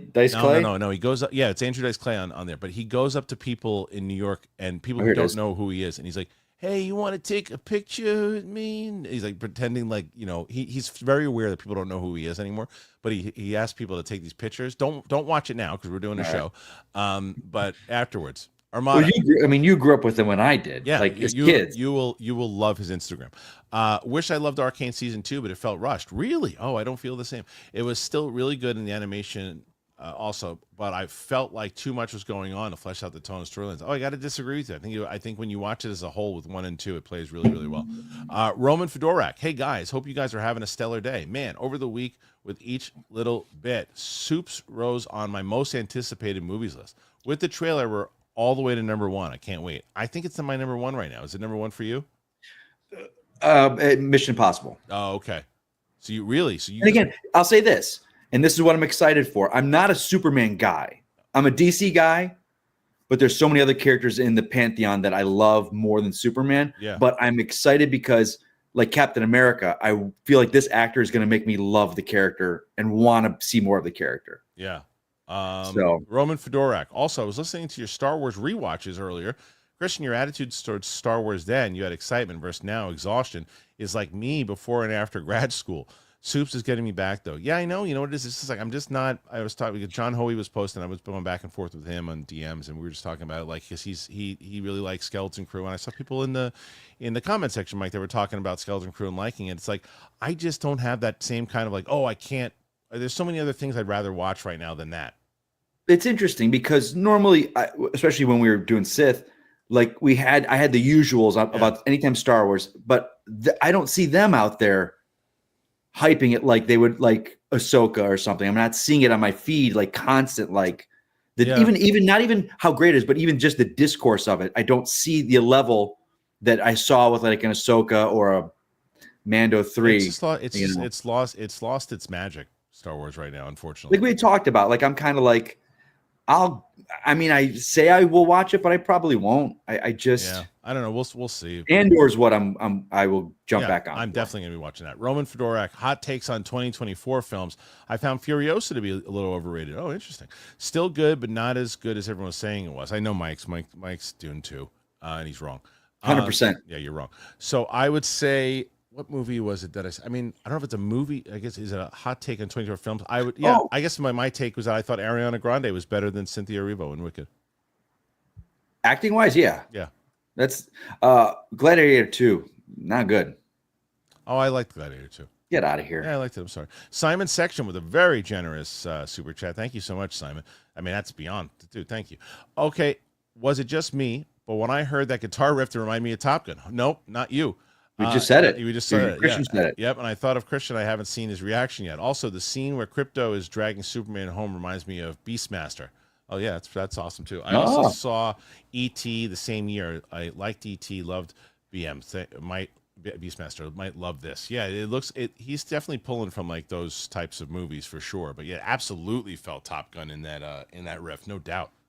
Mm-hmm. Right? Yeah, I mean, he said it. He's like, we were inspired. It's funny, too, because I think they were saying the inspiration for Top Gun Maverick was Man of Steel, the flying. Yeah. I think he said that. So it's kind of like all, and again, like these filmmakers are not bashing. They're like, they're inspired by these filmmakers, and it's all kind of comes around, which is nice. Yeah. Okay. So right now, where am I? I missed that one. What's BP3? What's BP3?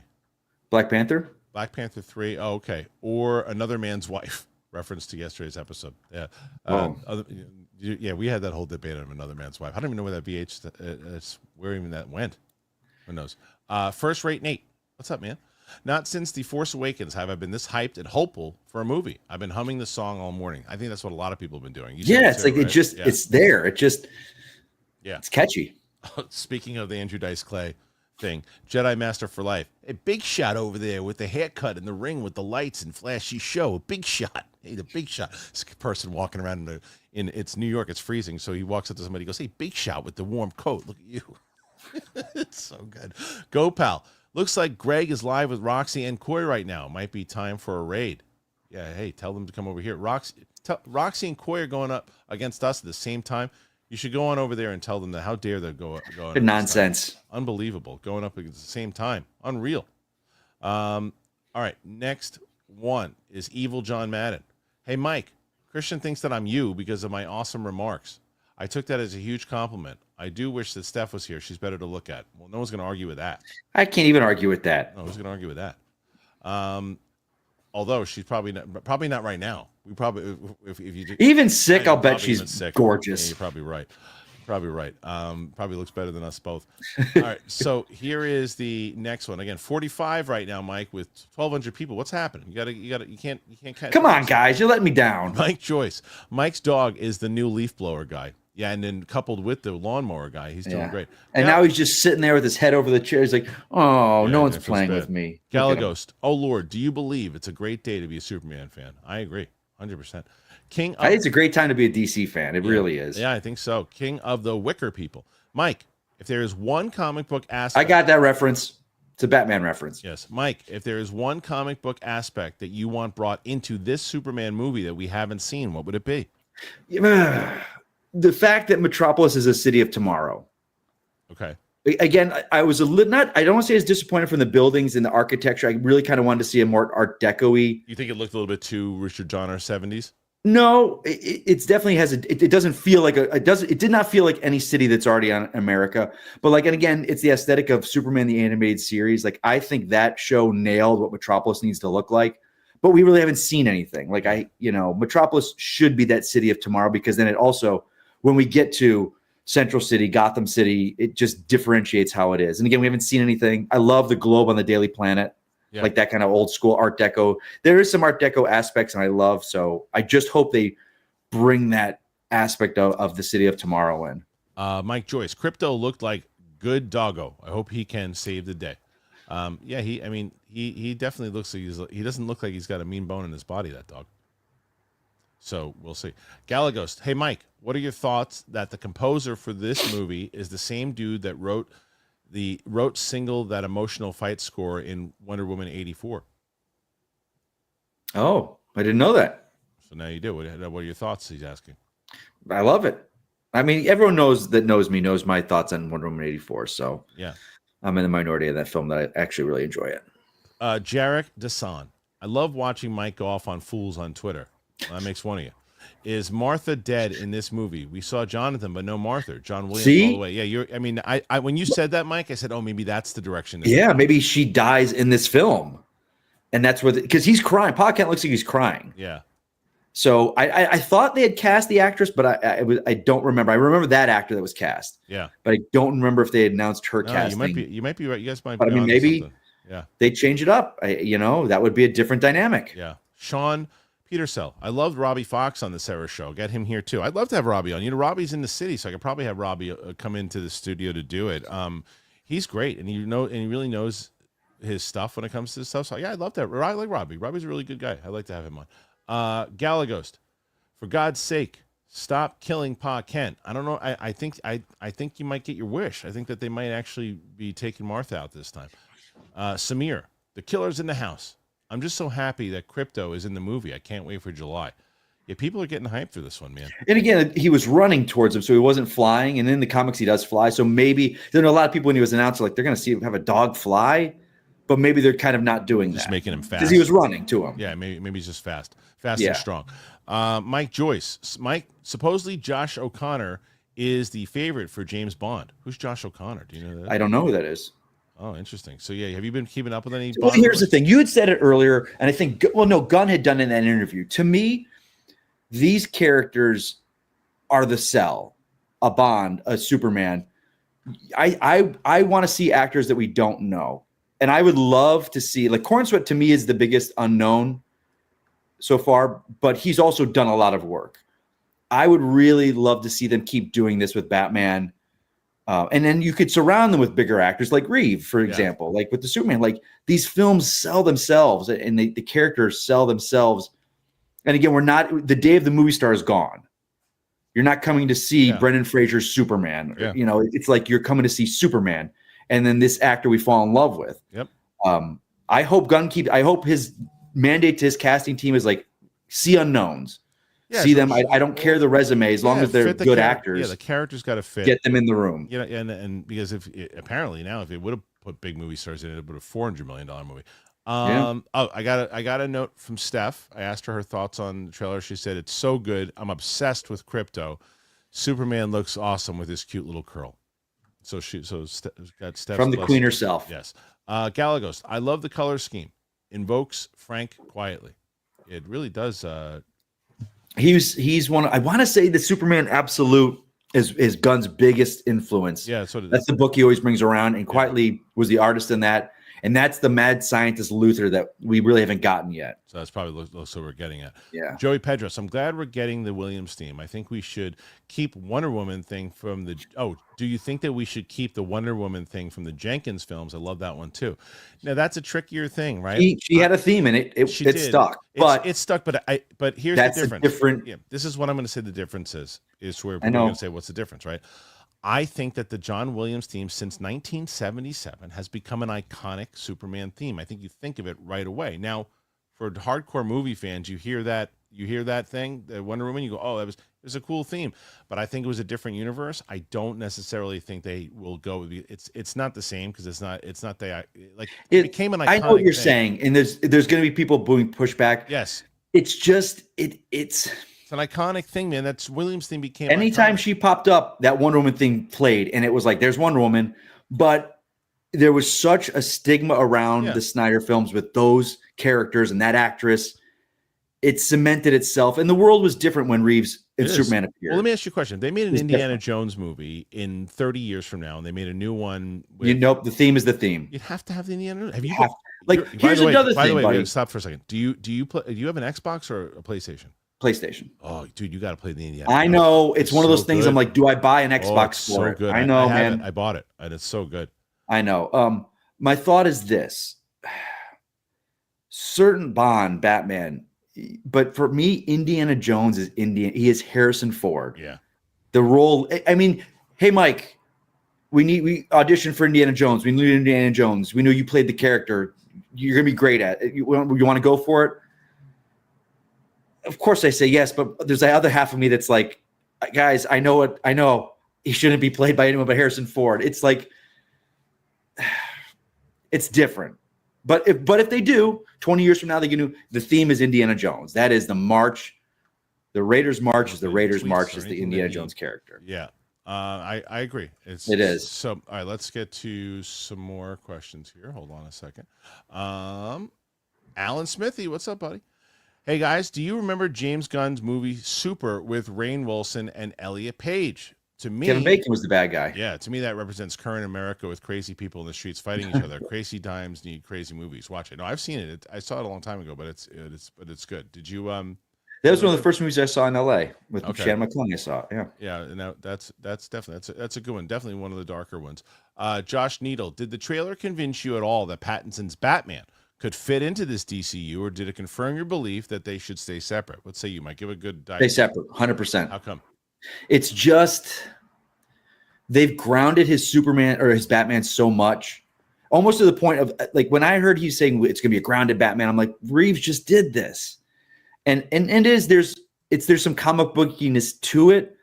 I need to see Batman being fantastical. I want to see the blue and gray bat suit kind of like corn sweatsuit, where it's like not overly done with muscles. Like, no, I don't think it showed me that no, those two should not be together. Yeah, I mean, especially as light as this thing is. Like, can you see Colin Farrell's Penguin and Nicholas Holt's Lex Luthor from the little bit we got of him? No, they're two different worlds. I think Gunn knows what he's doing. I think he knows his Batman. They have to get it right. I think. I think they're doing Damian Wayne, so I can't see Pattinson with a kid. It doesn't fit. It's bad timing that the Reeves film came out when it did, and then DC needed a reboot. It's a bad time, but they're, I think, doing the best they can. Like, these are Elseworlds. This is our main line. I think, and again, I think there's a time clock on the Reeves Batman universe that will be done after the third film. Well, if they get to him, like, Jesus Christ, it's taken 5-6 years to get a second one out. It's like, well, do you think you're going to get? Do you think you're going to get a? What do you think you're going to get first? Do you think you're going to get a? I think the Pattinson's second Batman. No, the Penguin season 2 or the next Batman. I say season 2 because of how fast they got that first season done. Okay. Yeah, and there's weird stuff coming in. Like, some women are like, "Oh, I haven't seen the script yet for 2." And she's like, what's going on here? Right. And here's also the problem you run into if Gunn's universe let's say his universe takes off. Right. They love it, $100 billion. That studio is going to start asking for, where's Batman? Where's Batman in this universe? We got to get Batman in there, and the audience is going to want more. They're going to know that their Batman is not part of that. Yeah. I don't want to see him folded in. I don't want to see it. Okay. All right. So let's get to the next question here. And that one, hold on a second. As you move down the line, sorry, everybody. And that's Ed Haskell. Sup, Kristian and Mike. It looks like Guy was picked out of a bad 1960s Beatles tribute band. Got fired because he referred to dye his hair black. Yeah, I mean, you've convinced me that that's what he's supposed to look like, but man, he's goofy looking. Yeah, do you like him as a character? Guy Gardner? Yeah. He's an a-hole. He is He's that obnoxious, but he's such a good character. Okay. Like, to me, when people talk about Gunn and they're like, "Oh, it's going to be jokey, this and that, and fart and dick humor." Yeah. That's the character that he'll channel his humor into. 100%. And it fits. Johnny Venerable. Ratings for Skeleton Crew are in the toilet. I'm enjoying the show for what it is, but it's not special. Acolyte clearly hurt the brand and folks bailed. I don't think people really knew what Skeleton Crew was even before Acolyte, to be honest with you. And I think that, like I said beforehand, and I like the first 2 episodes, and I'll probably enjoy watching them if I ever get to them, right? But I'm not excited about it, and I don't think it was the way to go for their next project when they're trying to get people back on board. It's like, it's clearly designed for the younger generation, and that's fine. But it's not if you want to get people back on board and you want to get people hyped up in the way that you were talking about, we used to dedicate full episodes to those shows. And in general, like that, the brand, I mean, we had a full show that we called Sith Council. We abandoned it because it's just not, there's no hype behind it anymore. I know, it's like, it's just no hype. Nobody cares. I don't know where the brand went off the rails with it. I don't know, because I remember, gosh, I mean, now it's pre-pandemic, but Mandalorian, when that first trailer dropped in that first episode, we were all like, even the movies that had not, Skywalker and Last Jedi, whether you love them or hate them, were just like, oh, what's going on? But that was just like, oh man, this is Star Wars. And then in like 3 short years to be like, I'm like, I haven't even watched it yet. I'm like, and again, there's so much TV out there that you guys mentioned. I'm like, it's not up my alley. I can't, but Star Wars is my thing. Like, I love Star Wars. I'm just not excited for it. Yeah. So. All right, let's get to the next one here, and let's see, next one. I'm moving. We got a lot. We got 59 so far, Mike. Not bad with a half an hour left. You still got a shot. You got to hit around. Let's go, fellas. Kick it up a notch. Come on, guys. See what you got. Anything? Hey, Mike's the DC guy you want to ask questions to, so you got him. So Brooklyn, I'm not saying that the Superman trailer turned me on, but if the boner police are here, I'm going to need a lawyer. That's fair. It's totally fair. There you go. Brooklyn's back on my good side. Yesterday we had to ban him not for nothing except me being an idiot. Al Rensha. What is Stag Industries, and how does it relate to Superman? Green Lantern and Hawkgirl seem to be protecting him. You think Supergirl will be shown in the trailer? Stag is like an industrialist, and he is responsible for Metamorpho. Metamorpho, like I think his name's Rex Mason, worked for Simon Stagg because he is in love with his daughter. But I don't know how they tie in. That is a big, because again, Maxwell Lord's in this, so I don't know. Yeah, I'm curious to see how they're gonna make that work because I didn't know about it until you kind of pointed it out. But let him set up. Look, Gunn is a fan of this stuff. He's not just like pulling things and going, oh, that could be cool. He's a fan of it. Ewok, I enjoyed it, but as far as teasers go, I'd still rank it third after Superman Returns and Man of Steel. The Superman Returns teaser is an all-timer. I got to go back and watch it. It's great. It's the one that starts with the Kent Farm mailbox. It's real good. Okay, I think that's the Superman Returns one. That might be Man of Steel. That's Man of Steel. Yeah, the Man of Steel teaser I remember being pretty good. That thing was great. Yeah. Gumgo Gablooey. Nice. I think the Superman movies will build to Pa Kent's death. Some interpretations in the comics have both parents alive and some don't. That's what Mike was just saying before. Yeah. But I like when his parents are alive. I just think it's the whole point of why he was going out and doing this thing is that it's. But it helps him tie him to Kansas and Smallville. Like if they're not there, there's no reason for him to be like have that life again. Martha's still there. I just love when he would fly again. Maybe because I grew up a lot on Lois and Clark. Yeah. And his parents were alive and they were so good in the show, and he would fly home and be with them. And yeah, it's just a different take on Superman. What you kind of gravitated to when you grew up. Clay Titus. A friend told me that Superman looks like Chris Kattan. I don't know about that. C Black. Fantastic Four trailer will probably get released during Super Bowl. Probably. Yeah. I think that's probably right. Even though it's the movie, they have another movie coming out before that. Pete Parker, 2288. I started off the day with a flat tire. Merry Christmas. But this show always cheers me up. Good, Pete. Glad to see Mike. There's no way a Fantastic Four trailer can top this. It's going to be hard to do. It is going to be very hard. Yeah, I don't. That's why before when you were saying that I hope Marvel doesn't release a Fantastic Four trailer, I don't think that they would in fear of like what happens if they're like, yeah, that was fine, but the Superman trailer was better. Then they've kind of shot themselves in the foot. Yeah, and again, I'm sure that's another effects heavy film, and they just finished filming a little while ago, so yeah, it'll be a little while. It'll be a little while. Okay, next one here is from Pete Parker again. Did Kristian tear up during the reaction? I did a little bit. I think I definitely found myself kind of tearing up a little bit when for me, music will make me tear up. Yeah. And that film, the music and what I love about Gunn is his love of film and music. And he had said somewhere that there's going to be music in it, like songs, but not needle drops. It's going to be score heavy. And I love that he said that. Yeah, me too. Okay. So yes, absolutely did. It was emotional for sure. And then Popular Tripe. Did you notice they didn't even need to bring up the Superman title card at any point in the trailer? That's confidence. Yeah, I mean, you got to. You said that symbol. It's like the McDonald's arches. You know what it is. And the second he's in the suit, yeah, you know who he is. It's like it's iconic. Yeah. Ashi Bishar, another upvote for Skeleton Crew. It's fantastic. I'm happy to hear it.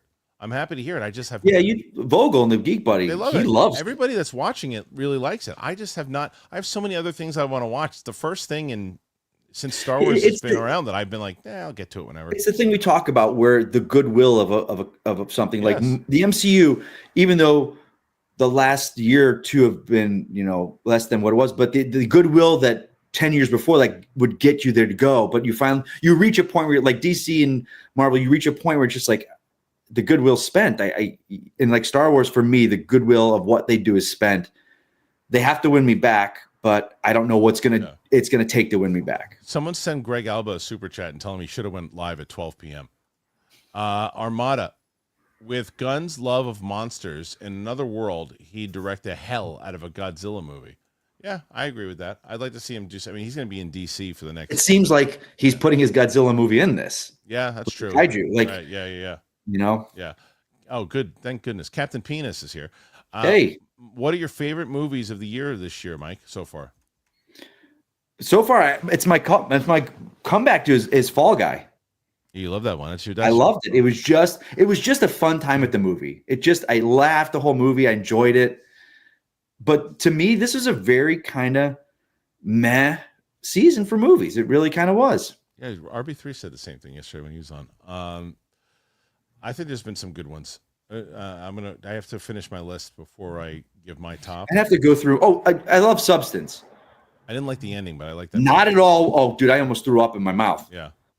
Not at all what I would have thought for the film or a film that I would like, but I enjoyed it. I think you hate this saying, but I'm gonna write it to you anyway. No, God, I know what you're gonna say. Dancing Dog 60. We comic book fans will be eating well in 2025, no doubt.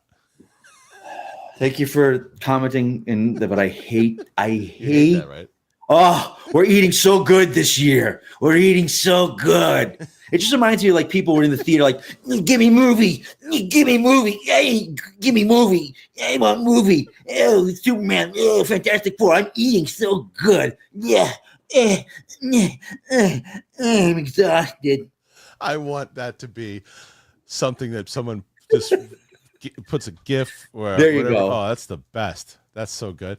I hate that saying. And it goes along with just let them cook. Yeah. Oh, I hate. Just let them cook. That I don't like. But Dancing Dogs. No offense to you, obviously. He just it's not to you. No, it's not to you. He hates it in general.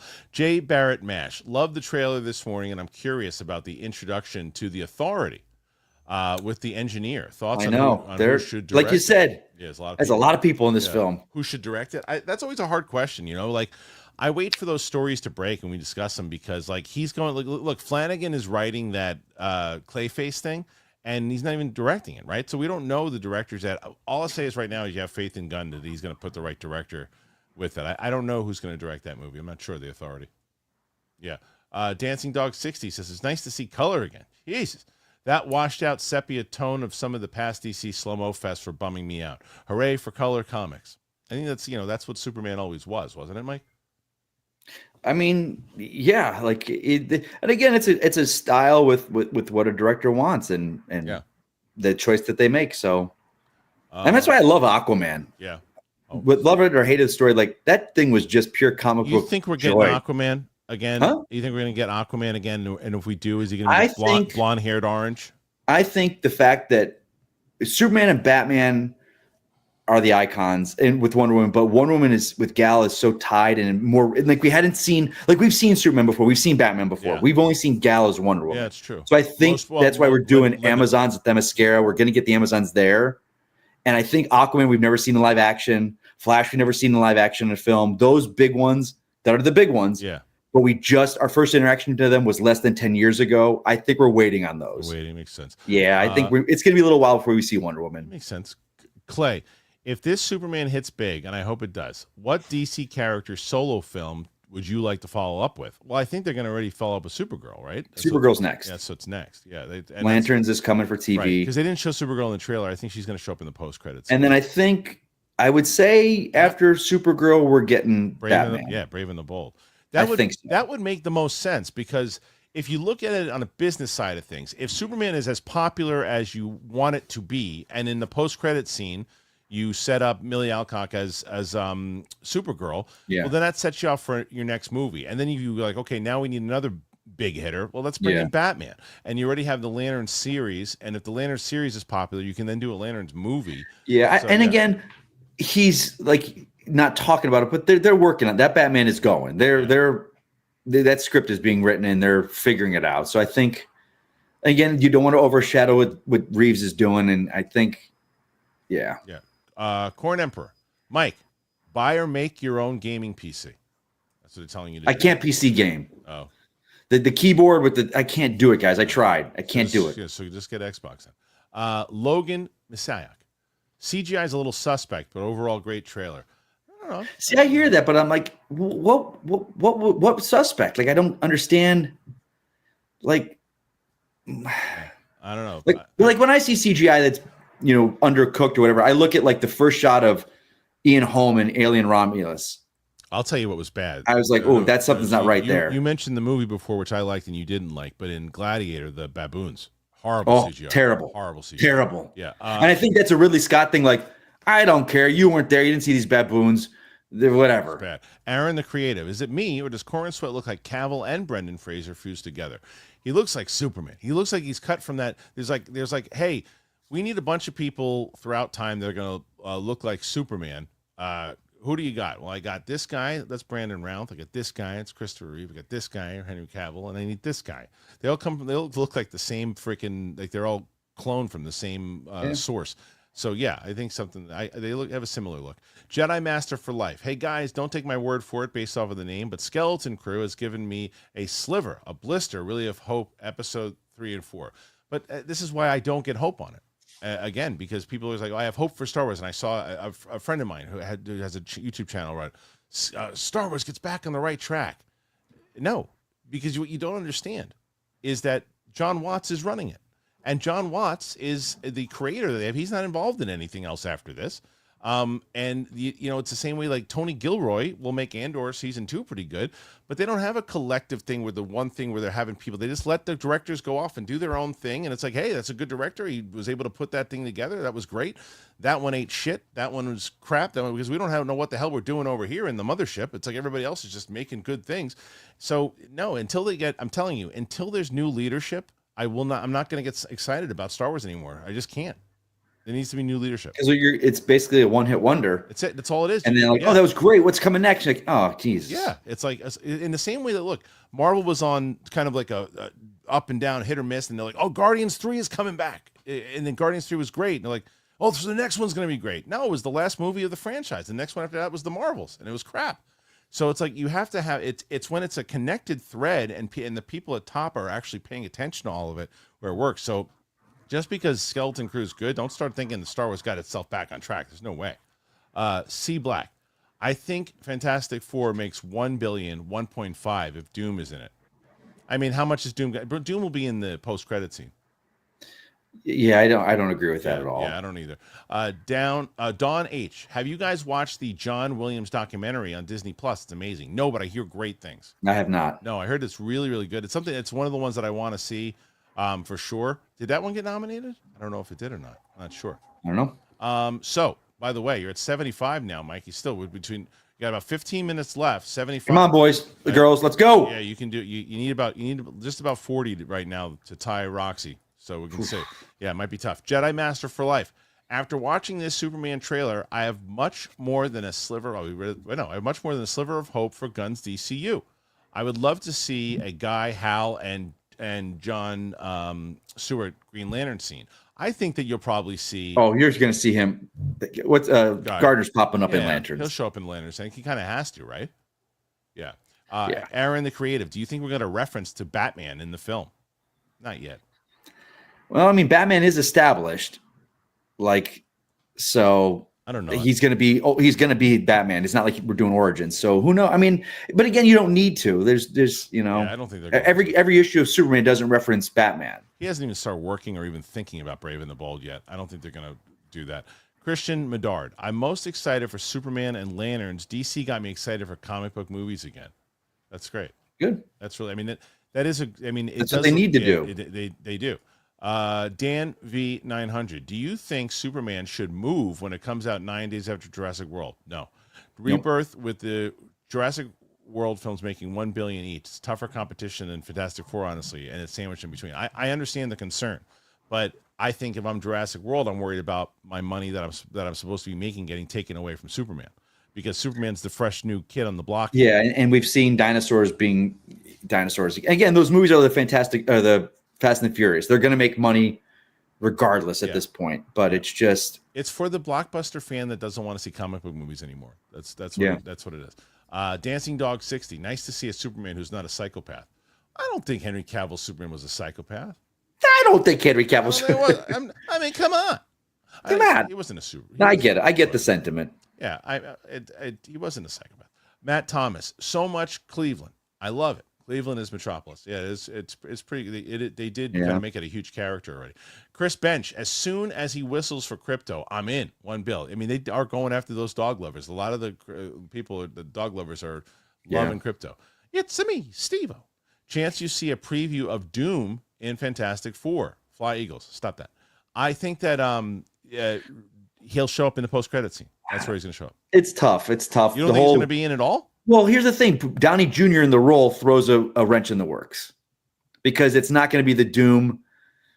I don't know. I have no clue. He's When gonna they be the did that, and now they're announcing Rogers is coming back, Evans, I'm like, I don't know. I have no idea what's going on. Post-credit scene. He'll definitely be in it. Legend MM600. Merry Christmas, guys. So what's your favorite Superman movie? Superman 2. Nah, Superman. The first one? Yeah. Yeah, that's okay. I like Superman 2 the best. But Watching Superman 2 now, I'm like, oh, this is... Oof. Have you watched the Donner cut? Yeah. Donner cut's pretty good. Dancing Dog 60. Chomp Chomp from Mike. LOL. Cooking. Perfect. King of the Wicker People. If Nightwing is in this DCU, who would you cast as Nightwing? And then based off that answer, who would you pair well to be their Batman? Oh man, again, casting's always tough for me, and especially when it comes. Well, Nightwing's going to exist because they're doing that animated Nightwing Red Hood film. Okay, so he'll be in it. Damian's going to be in it, so he's going to be in his 20s. Yeah, who do you see in the casting? Because I don't know actors in their 20s to save my life anymore. Okay, I couldn't tell you. All right. Sorry, it's hard to answer just because I don't really know. I mean, that one's tough to, and I don't know the character well enough. There's an actor that they're bending around for Batman. I don't know who he is, but he looks pretty good. I don't know how old they're going to make him. Jedi Master for Life. How do you guys think the tone or the mood of Gunn's Batman? Well, I don't know if it's going to be Gunn's Batman, but I mean, this DC's Batman will be compared to Soup's. What storyline do you hope to see come to life with the new DCU? I mean, it's at this point, it's still Muschietti. Right. So it's his film. Like, I think that the tone will be based off of the Brave and the Bold comic book. I think they're going to be I think Gunn will be hand in hand working with him. If they're smart, no one's referenced this yet, but there's a comic out called World's Finest right now. It's Superman and Batman. Yeah. That nails the tone of both of these characters so good. Okay. It still keeps Batman dark, brooding, Superman light and fun, but they mesh the worlds so good together. They would do well to take inspiration from that series. Clay, would you guys rather a voiceover flashback opening for the intro of Superman for context or a hard start and the film just begins? I think the film just begins. You don't need the origin. Yeah, I don't think so. You don't need it. We everyone knows it. Yeah. My mom knows the origin of Superman. Yep. Bam 86. Kristian, you're upset that Star Wars isn't filling the sci-fi void, but you still haven't watched Foundation or on Apple, dude. No. I'm not. First of all, the second part, you're correct in chastising me for. I have to see Foundation. I really want to see it, but I'm not upset that it's not filling the void. I'm upset because they have this thing that clearly works, and there's so much history, and you just have people running it who don't really get it. That's the thing that sucks about it. Dancing Dog 60. Speaking of slow motion, I believe Rebel Moon is only 15 minutes long if you took out all the slow motion in the parts. Just saying. I tried that first. I really wanted to like that movie because I'm like, okay, I like Sophia Boutella a lot. I like the what's the main actor? Who's the dude? The villain that was the same. Ed Skeen. Yes, I like Skrine. Right, I like him. And I was like, okay, Zack Snyder doing a freaking sci-fi, Star Wars type movie. Let's go. And then she's in this fight, and in the middle of the fight, I'm like, oh, I'm into the fight. And then it goes into a slow motion scene every 33 seconds. And I'm like, you don't need to do that. You don't need to do that to tell your story. And it took me out of it. Aaron Hubbard. Nicholas Holt's casting with Lex reminds me of Tom Hiddleston's Loki. They both auditioned for the lead hero, but both ended up in the role perfect for them. That's a good call, right? I mean, look at Tom Hiddleston. He became the golden child of the MCU. I know, he really did. That's why, and I think with him, he'll pop up in a Batman film if they need it. Like him and Bruce Wayne interacting will be great. Like he's always going to be there. Yeah. So I think this is, and because again, he was up for Batman with Pattinson. Like this is the film. I'm sure he read for Spider-Man at one point. It just the timing, his age, everything worked the way it's supposed to work. Yep. 86, Mike, you're getting close, man. Getting close. Come on, guys, let's go. Corin Emperor, use an Xbox controller for the PC. Done. Perfect. There you go. Okay. Jay Barrett Mash. I like the Marvels. The hate's kind of sad. It's not hate. That's what people don't understand. If you don't like a movie, it doesn't mean you hate it. Hating it, the word hate and associating the word hate with something, you got to understand what that word means. You can dislike something and think a movie isn't good, and just because you liked it and I didn't like it, it doesn't mean that I hated it. It means I didn't enjoy the movie. Like perfect example. I don't like Gladiator 2. Right. I didn't come online as soon as I was at the theater like this POS. The first is the best. Did you hate the movie? Did you hate it? No. Right. You just didn't think it was good. It just wasn't good. Right. So I didn't say. I don't know why you're hating Gladiator 2. It's like you don't like the movie. I can't think the last time I said I hated a movie. People abuse that word, like the hate for this movie is like there's no hate. Hate is a word that should not be associated with something if you don't like something, because it's incorrect. CT Kook, if Gunn is listening, Mr. Miracle Adam Scott, Big Barda Gina Carano in the style of Severance. I don't know what that really means. He's trying to do the casting of Mr. Miracle and Big Barda. So he's Adam Scott and Carano. Okay. I mean, Carano physically would be, well, she's a little short. Big Barda's huge. Okay. Like tall and big. Okay. I don't know. Yeah. I don't know. All right. Sydney Hogarth. Love the trailer. Looking forward to Fantastic Four trailer now. Love the substance too, Mike. Seen the Day of the Jackal, Black Doves quality viewing. I keep hearing every day. Dude, more people about everyone tells me my love of spies. I have to watch this series. And again, I want to. I haven't even watched Old Man season 2 yet. I'm so behind on my TV. It got canceled. I know. Oh, man, it sucks. It was a victim. First the pandemic, then his cancer, then the strike. Yeah. Evil John Madden. Have you guys watched Violent Night? It's my new go-to holiday movie. I hear it's awesome. Great. I got to finish that movie. And a little hype. Harbor. I don't know if he's filming it or done. He took a picture recently on Instagram with the script for Violent Night 2 in his hands. Great. So that's good. I want to say they probably got it on tap for next year. Okay. Violent Night's great movie. Bucks After Dark. I've been watching you since Apes on Horses with Mark. Are you hyped for the second Ape trilogy? Very much so. I love that Kingdom movie. I thought it was really, really good. I enjoyed that. Was good. It's a really good movie. Was it Kevin Durant, right? Mm-hmm. That guy's awesome. He's really good. That actor's awesome. Yeah, I think that Matthew Lillard. I think he auditioned for that role too. He didn't say that role in general, but he said he was very close with Kingdom. Corn Emperor, Tough 40. What's that mean?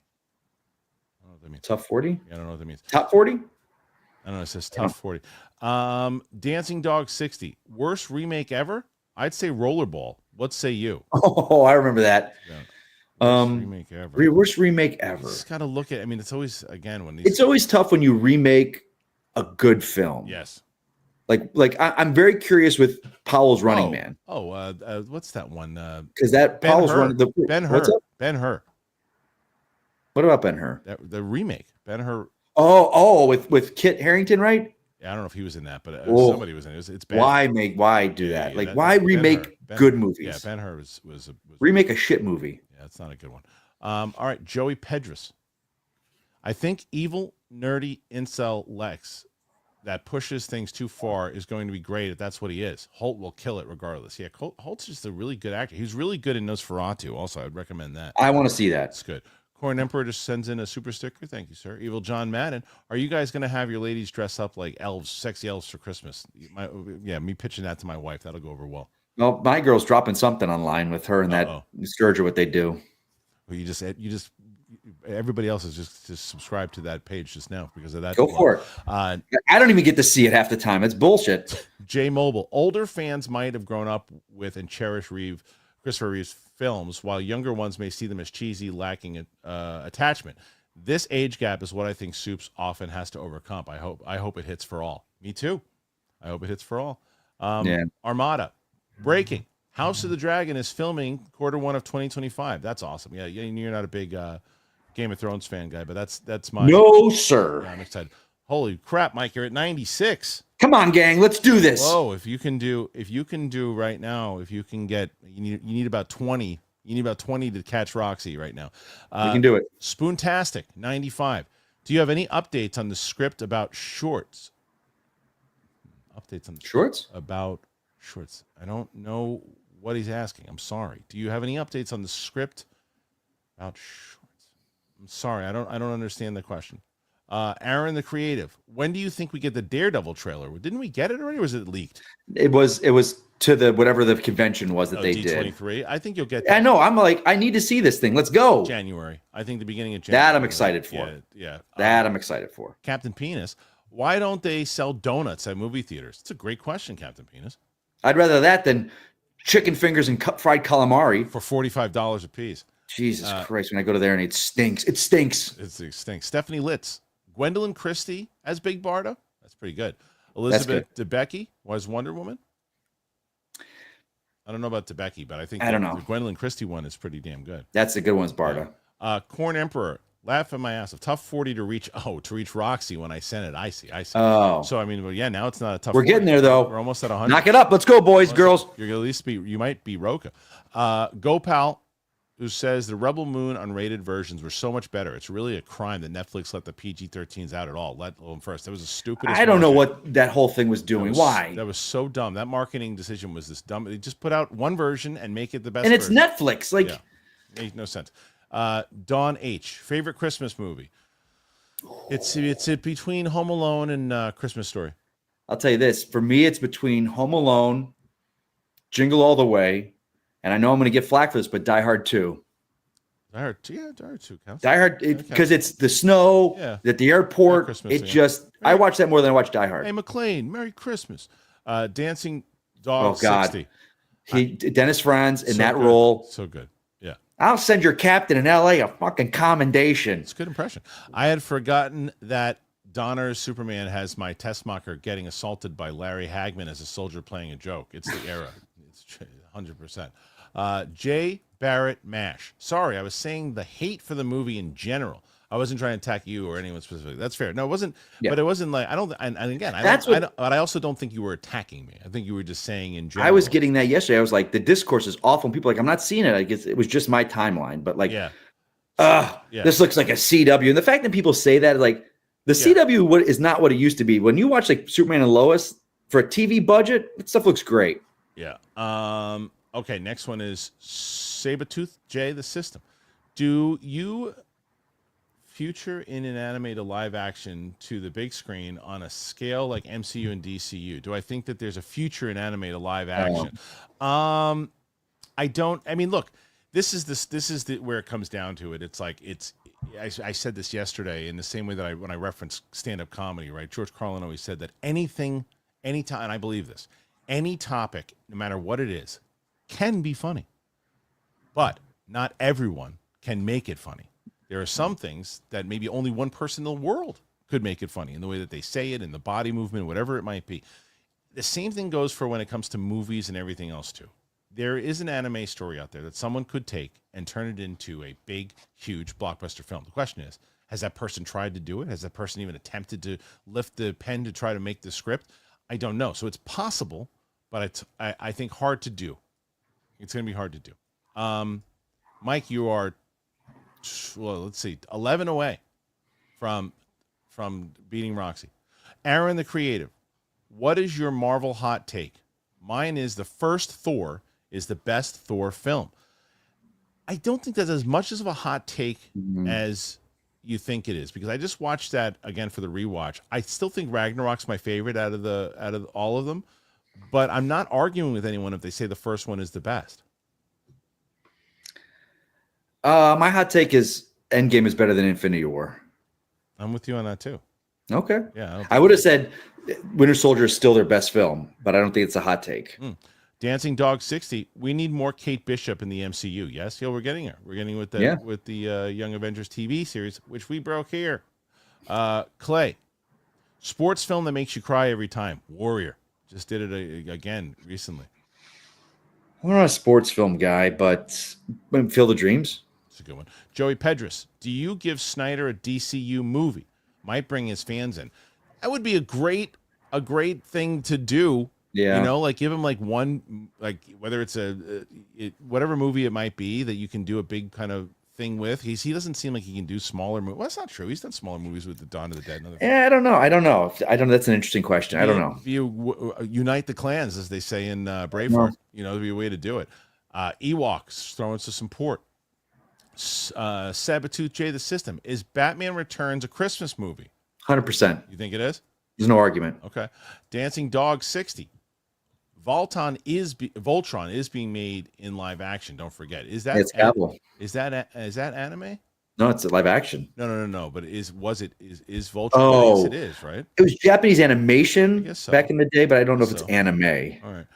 But either way, I mean, still don't think it makes $1 billion, but it still could do pretty good. Al Rensha, Gibson Santa versus Harbor Santa fight. Who wins? Did Gibson play Santa?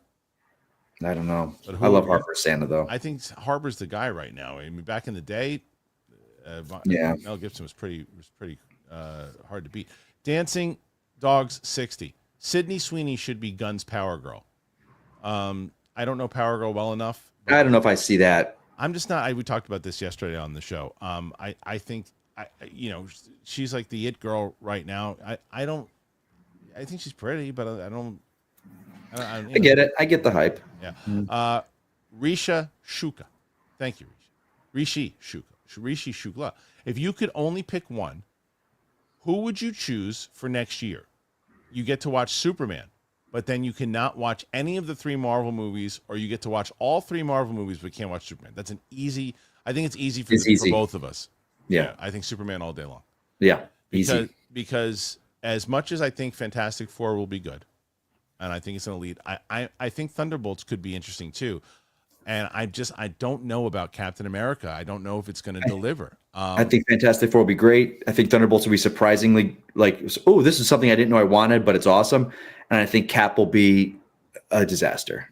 You think it's going to be a disaster? They've reshot that film so many times, and they've had characters come and go and actors come and go. And yeah, I don't know, man. You are 5 away from tying Roxy. Come on, guys. 5 away from tying Roxy. Stephanie Litz, off topic. I watched Kubo and the Two Strings first time. Great movie. Scary movie. I'll tell you that, too. I think that's Travis Knight, man. Yeah, it is Travis. I like Travis Knight. He's doing that guy, man. Yeah. Get him in the DC. Get him in DC. For real. And he's doing He-Man right now. So let's see how the He-Man movie turns out.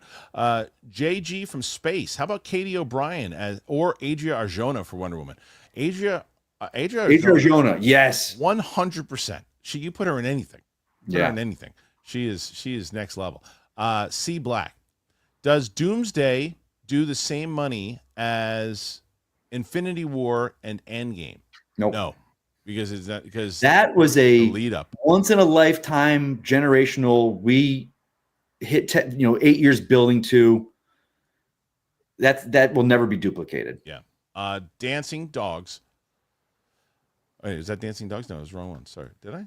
I just missed. Don't cheat me on my numbers. I didn't. Dancing Dogs 60. Again, Josh Hartnett equals Batman. Mic drop. I like that Hartnett one. He was up for it back in the Wolfgang Peterson Batman vs Superman. I think now that he's older, and he's got that life experience of 20 years, I'm on board. Dude. Watching him in Oppenheimer, I was like, he'd be Batman. So yesterday when we were talking about Batman, and I keep forgetting about that, and Dancing Dogs has recommended this before, Josh Hartnett is my choice, and I keep forgetting that. Thank you for reminding me, Dancing Dogs. Yeah, that's a good choice. Yeah, Spoontastic 95. You see that spec script with Matt Damon, Sharton Pants? No, I didn't see that. I don't even know what that is. No idea what that is. Dawn H. Jensen Ankles for Batman. I'd be okay with that one too, but I think he signed on to something else recently. Yeah, but you say no, but you haven't seen The Boys. I know that, but I'm like, he's like the fan favorite. Like they put him in, he's done costumes of his own for it. I'm just like, yeah, I'm telling you, I think if you watch The Boys, I think you turn around. He comes off too young to me too. Really? He's like 40 years old. I know, but again, age is a number. If you say the person, if he doesn't look it and come off on screen, like he doesn't come off. Yeah.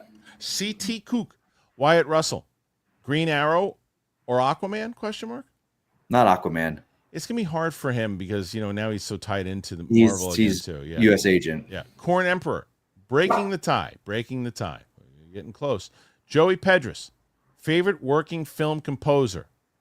Benjamin Wallfish. That's a good one. I mean, I love him. The commercial one is Hans Zimmer. The one that people don't really talk about too much is John Bryan. That's one. Who is that? I don't know. John Bryan did Lady Bird and Eternal Sunshine of the Spotless Mind, and I'm Benjamin Wallfish. He's my go-to right now. Ewok. Whoever they cast as Wonder Woman and Batman will have to look imposing if they're going to eventually stand side by side with Corin Sweat and Aaron Pierre. If you don't think that they're taking that into consideration, they 100% are. Of course they are. They have to. I guarantee that. I bet they would do chemistry reads with the actors with him. Armada, big shot over here with the cape. And Jedi Master for life. Big shot over here with the dogs and the leaf blowers. First rate Nate. Been enjoying Skeleton Crew, but my boys are loving it. I think that's the point, right?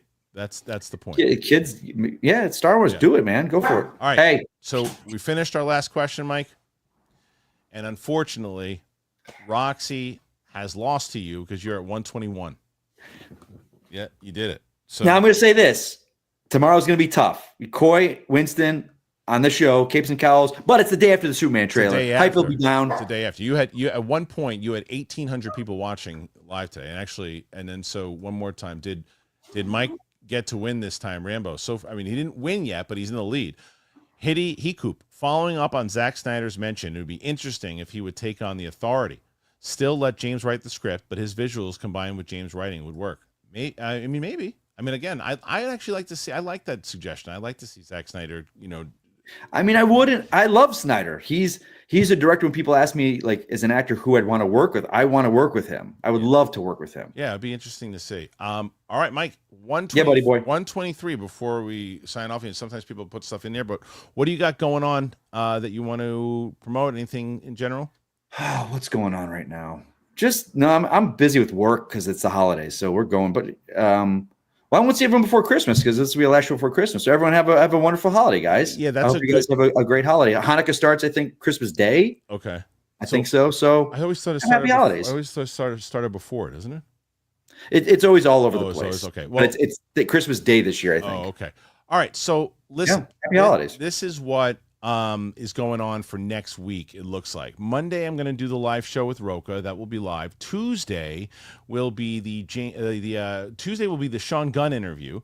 Wednesday is going to be the Avengers reaction with myself and Sam. Thursday will be the top 10 movies of the year episode with myself, and then Friday will be Capes and Cowls live. So that's going to be next week's schedule. There'll probably be some other things. I'll probably get a couple movie reviews and stuff in there. See, so next week you guys have Capes and Cowls.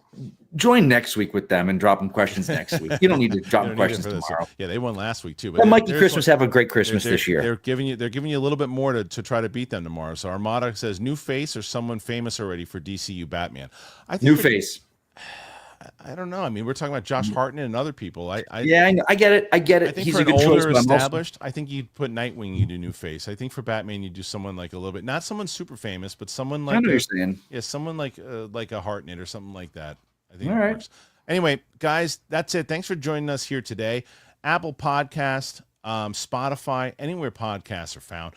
Make sure you check us out. Check out one of our wonderful sponsors. Please do that. We have over 100 members now. We have over 100 members, and that's because you guys have just been joining. We did our live streams now that are exclusive. We do Q&As that are exclusive. We do a bunch of things. We had over 100 people have joined as members, so thank you so much for that. Thanks, guys. Really, really appreciate you. Thanks to Mike, and hope Steph feels better. We'll see you back here tomorrow with Capes and Cowls.